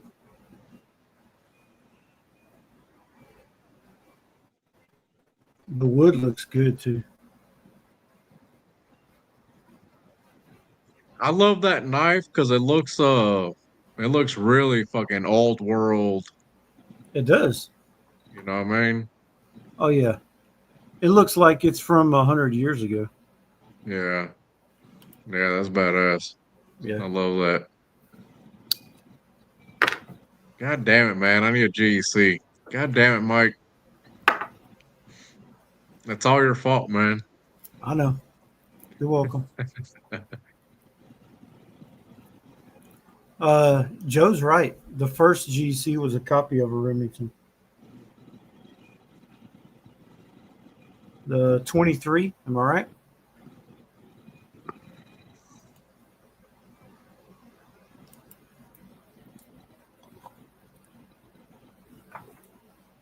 Badger club slip? Which one's that? It's the Fat Spear 72 cheekbone. Yeah, definitely. It was inspired by. You could get some old timers, Damien, if you got the vintage ones. They're awesome. I agree. What's NOS? new old stock.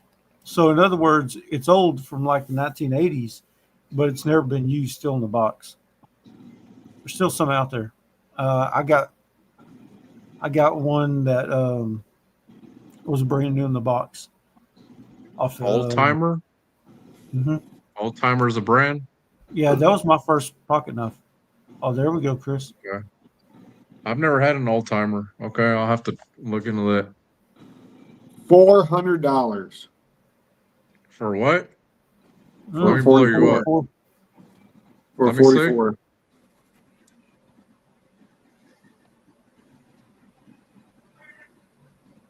Damn, $400. Damn, that's a damn beauty though. I want Yeah. one so bad. You might be able to find one cheaper than that. That's kind of the high side. Right, everywhere I look, they're 400, dude. Yeah.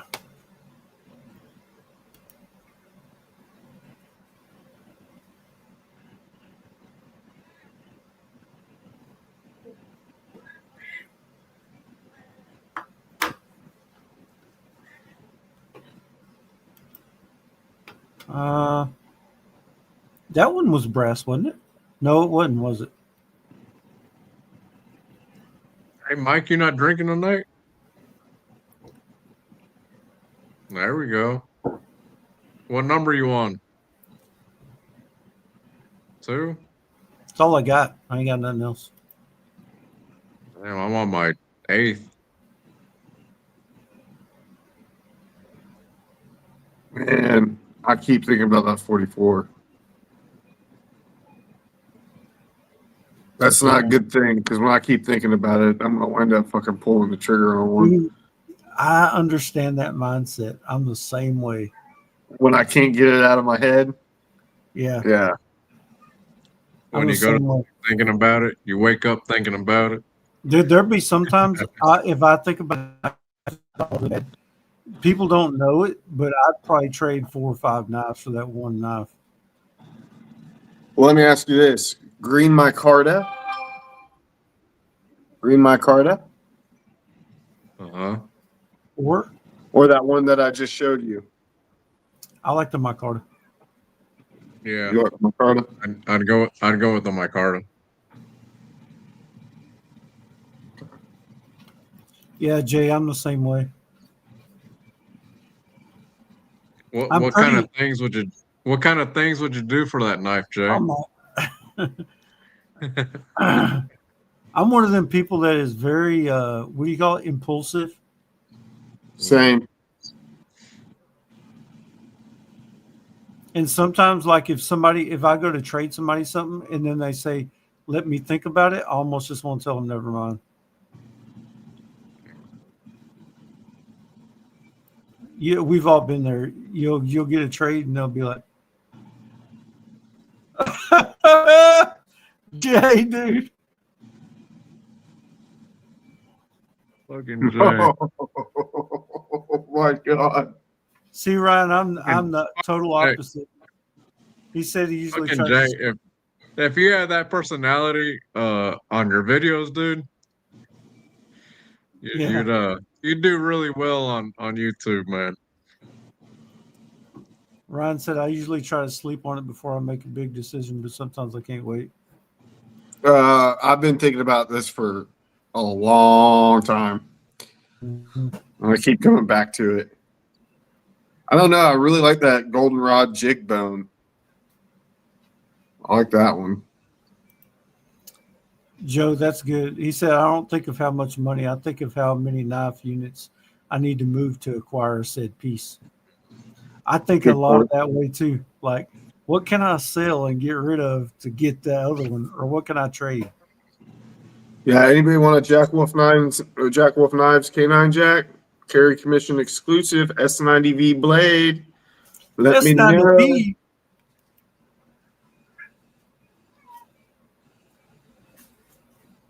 If I didn't have one, I'd buy it.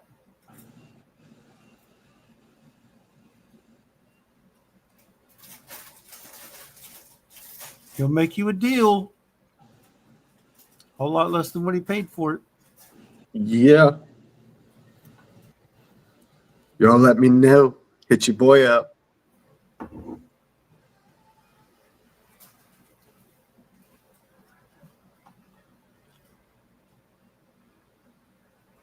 Joe, I really enjoyed that video, dude. Just letting you know.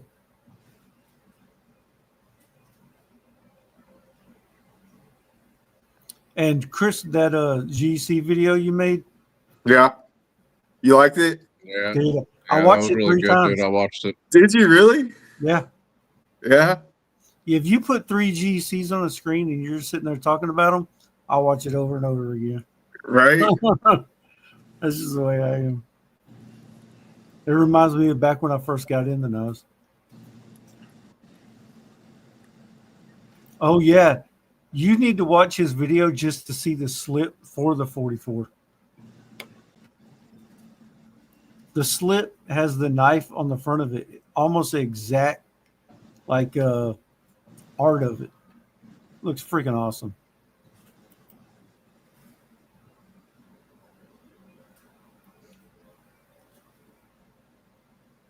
Jay said, did you post that video twice? Yeah, I posted it on my channel and the Nomad EDC channel. Oh, you did? Yeah. You did? I should have watched it on this one. Yeah. I'll go back and watch it again. What's up, players? Mountain a jar in the house. What's going How's it on, going, Jason? baby? You late, JC? God damn it! That slip is crazy. Which slip? Which slip are y'all talking about? Because I showed like 3 different. The one Which one? that Joe from SRHQ made a video on, that 44, the slip for the 44. Oh, really? You want to see it? I can show it to you. Yeah.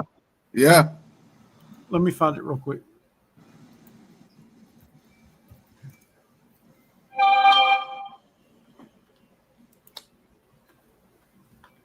I'll show it to you. Here we go.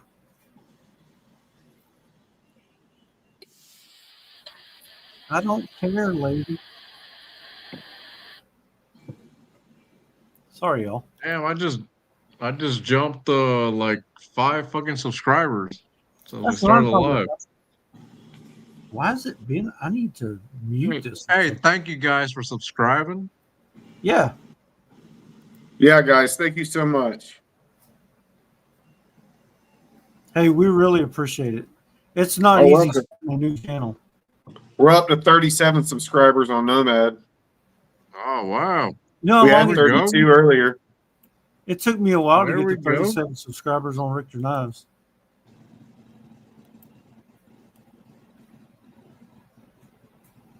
I'm fixing to show you this slip.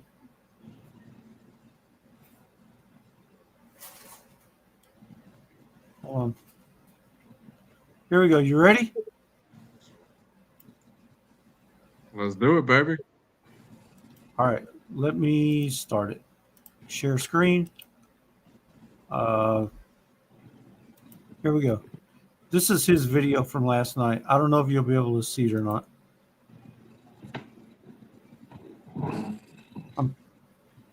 Oh, will it not let me cross? It's not letting me play it. That's terrible. It won't let you play it? No. Oh, what the hell? Terrible.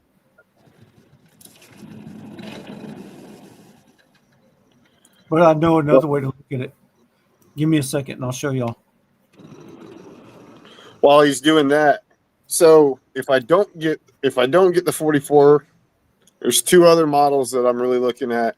I'm looking at an 86 Boomtown Barlow with the blue saw cut bone, or I'm looking at a 56 with the olive jigged bone. I really like that one.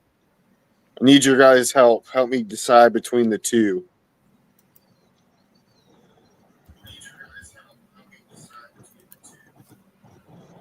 I appreciate it, Jay.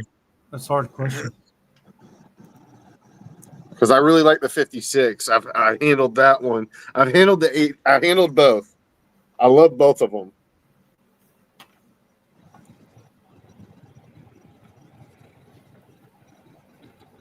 Oh yeah, I figured out a way to show y'all. Oh yeah, then they got the 15 as well. Yeah, I believe I said the 15 or the 56.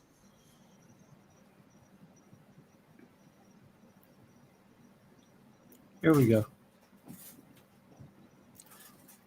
JC said olive sounds good.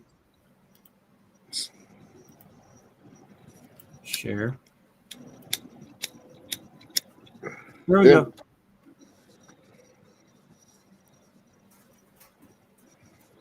Check out that slip. Oh, a Viper? No, I that's a haven't really thought 44. about a Viper. Oh, okay. My bad. You're reading. Damn, I want to see them blades, man. Oh, go ahead and hit it. Sorry. Chris, you see that slip? Holy shit. Is that crazy? Dude. Yeah. Damn, that thing's nice. Dude, and that 44 in the ebony with the nickel silver bolsters with the hot dog shield, that is the model that I want. That is the exact one. I'm telling you. That is like my grail right now.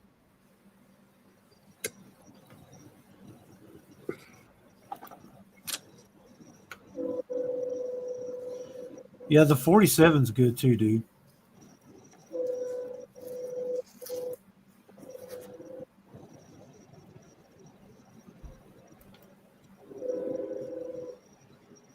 Are you shopping? Who? You? No, Yes, you are. I'm not. Oh, okay. I'm not. You look like you were because you was looking down. No, I'm not. I'm not. I would have confessed if I was.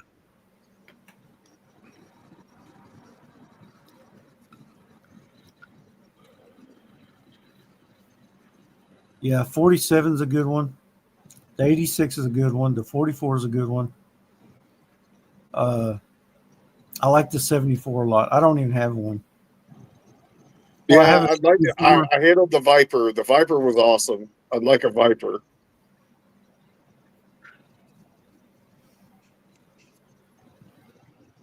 Now, speaking of the Viper, I got mine back. So, what do you guys think my next purchase should be then? Should it be a Viper? Should it be a 56? Maybe a 15? I'm trying to decide. That's the hard thing about GECs. There's so many great models. So many great patterns out there that I like. I think you ought to go with what you're fiending for the most, like the 44. Yeah. Yeah, you'll like the gun stock, and you're more of a smaller slit joint guy. Yeah. That one would probably be the perfect size for you. Joe said you should go for Jay said. 15. He said you hadn't shut up about the 44. We keep What the fuck? You hit it, god damn it. Jay said he said you haven't shut up about the 44 since we started talking GC, so you cannot get that one. That's kind of what I'm saying. Levi said a 44. True. The Meso HQ says I should go for a 15. Yeah, I don't think you'll be disappointed. You could almost just pick any of those. The 44s are just so hard to come by. And I don't know if I want to pay $400 for a 44. You know what I always say? I What? don't want to pay that much, but when I get it, I forget all about that money I just spent. Yeah, that's true. Why do you do that? You do that, and you're like the evil little freaking thing on my shoulder, and it's like, do it. And then my ass does it. Because I listen. I listen to that evil little bastard. It'd be cool if you got a 44 and a free slip with it. Really? That's the glitcher, Mike. Why would you do that to me? Fucker.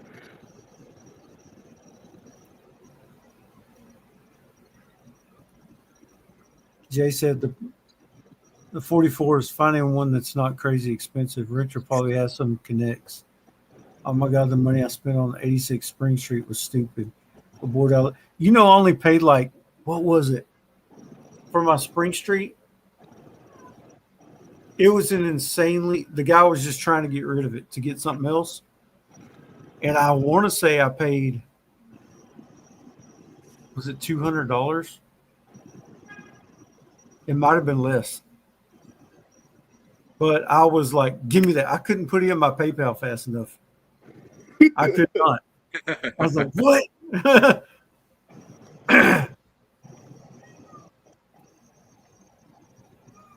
One day I'll have a GC. Which model would you go after, Damien? Which pattern? Oh man, that's a tough one. I really like that ram's foot that you got. And I really like that snakewood one that we saw on eBay that one time. I seen one for was it 165 or something like that today Where? on one of the Facebook knife groups. Huh. All right. Jay, I'll give you 131 right now. Right now.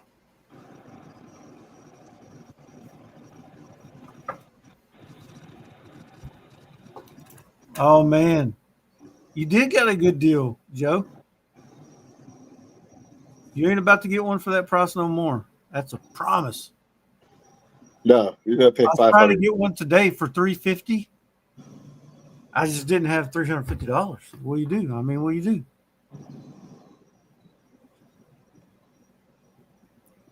I just don't have $350. And I really like that one that you got, Chris, that with the black covers on it. Where is it? The Oh, Johnny on the spot. That was my second favorite to the I really 44 like was the that Johnny one. on the spot. I like That that was one because fun. it reminds me of like a Victorinox, like a Yeah. multi-tool, but like obviously a more fancy fucking multi-tool. I think that one's Right. fucking badass. Right. That was Yeah, my Jeff. second favorite to the 44. Sweet. I'm glad you got it. Joe said credit card. I don't think a individual will take a credit card.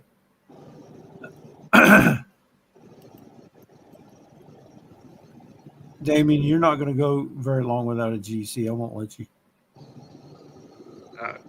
I can get that. I'm getting that impression. I won't let you. We buds.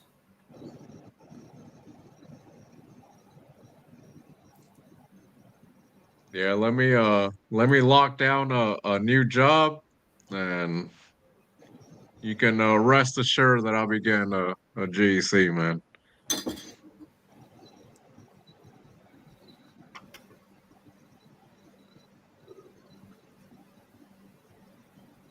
Yeah, I'm falling down the rabbit hole really fucking fast, really hard. I see that.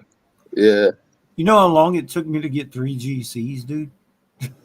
At one time? How long? How That long? was a while, dude.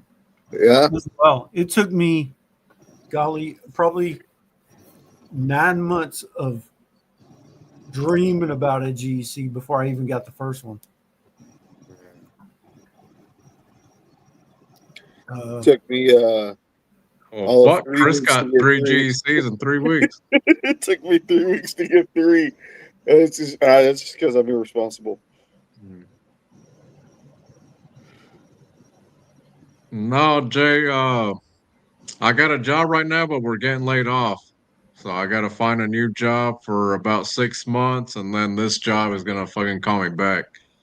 So I'm dealing with all that right now.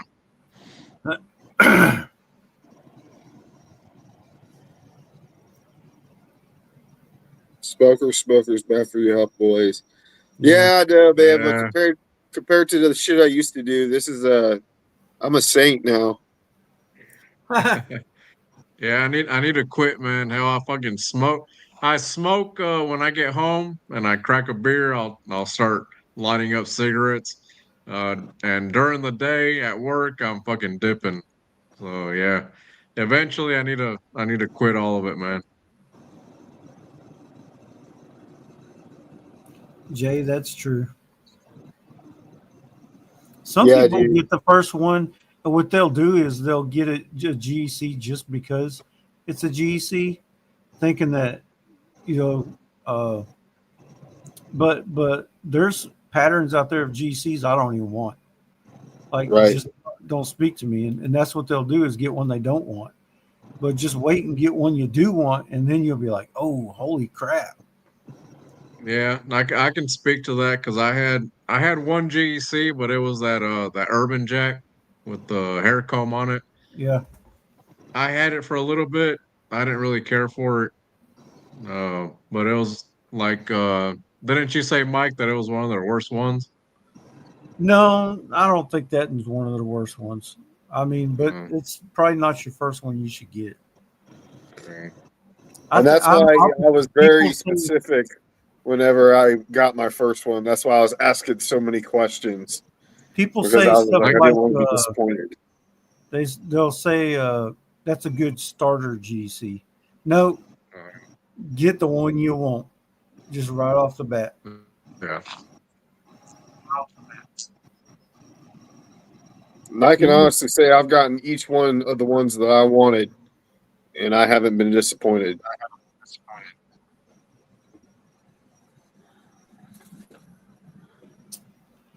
Jay said the 14 is too small. Yeah, I agree.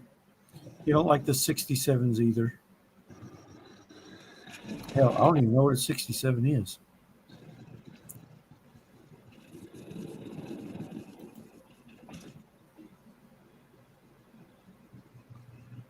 Saul Gutierrez. He said, I won 86 blade forms slip in a raffle for $25. Best day ever. Dang. Damn. My wife said, damn.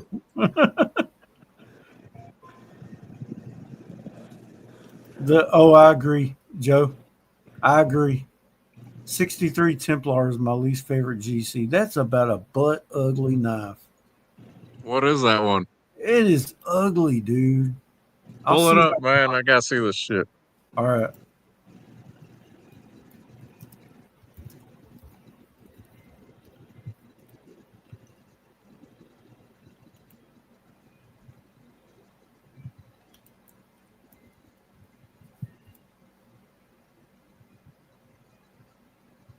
I think it's a 06 I'm thinking about. The 06 Templar. Let me make it bigger. View image. StreamYard. Yeah, hold on. I got it, Joe. Share screen. Share screen. Right here.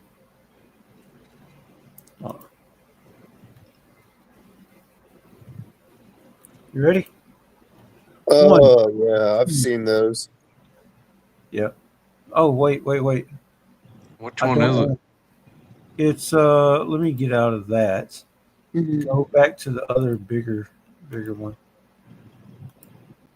Share. There you go. Yeah, it's not my style. No. Man. What's up with them? What's up with them damn bolsters on it? It's ugly. Oh, Joe, that's not the one you're talking about? That's ugly too. Yeah, sure enough. That one's ugly. There's some GCs that I'm not crazy about.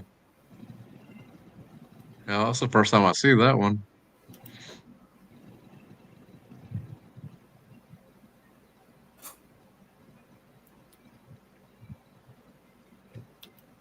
He said it's called damn. Oh, my bad. Called barnyard bolsters. Yeah, something like that. It looked like they were trying to do like flames on the bolsters. Ugly. Later, Levi. Oh, Levi's leaving. Later, man.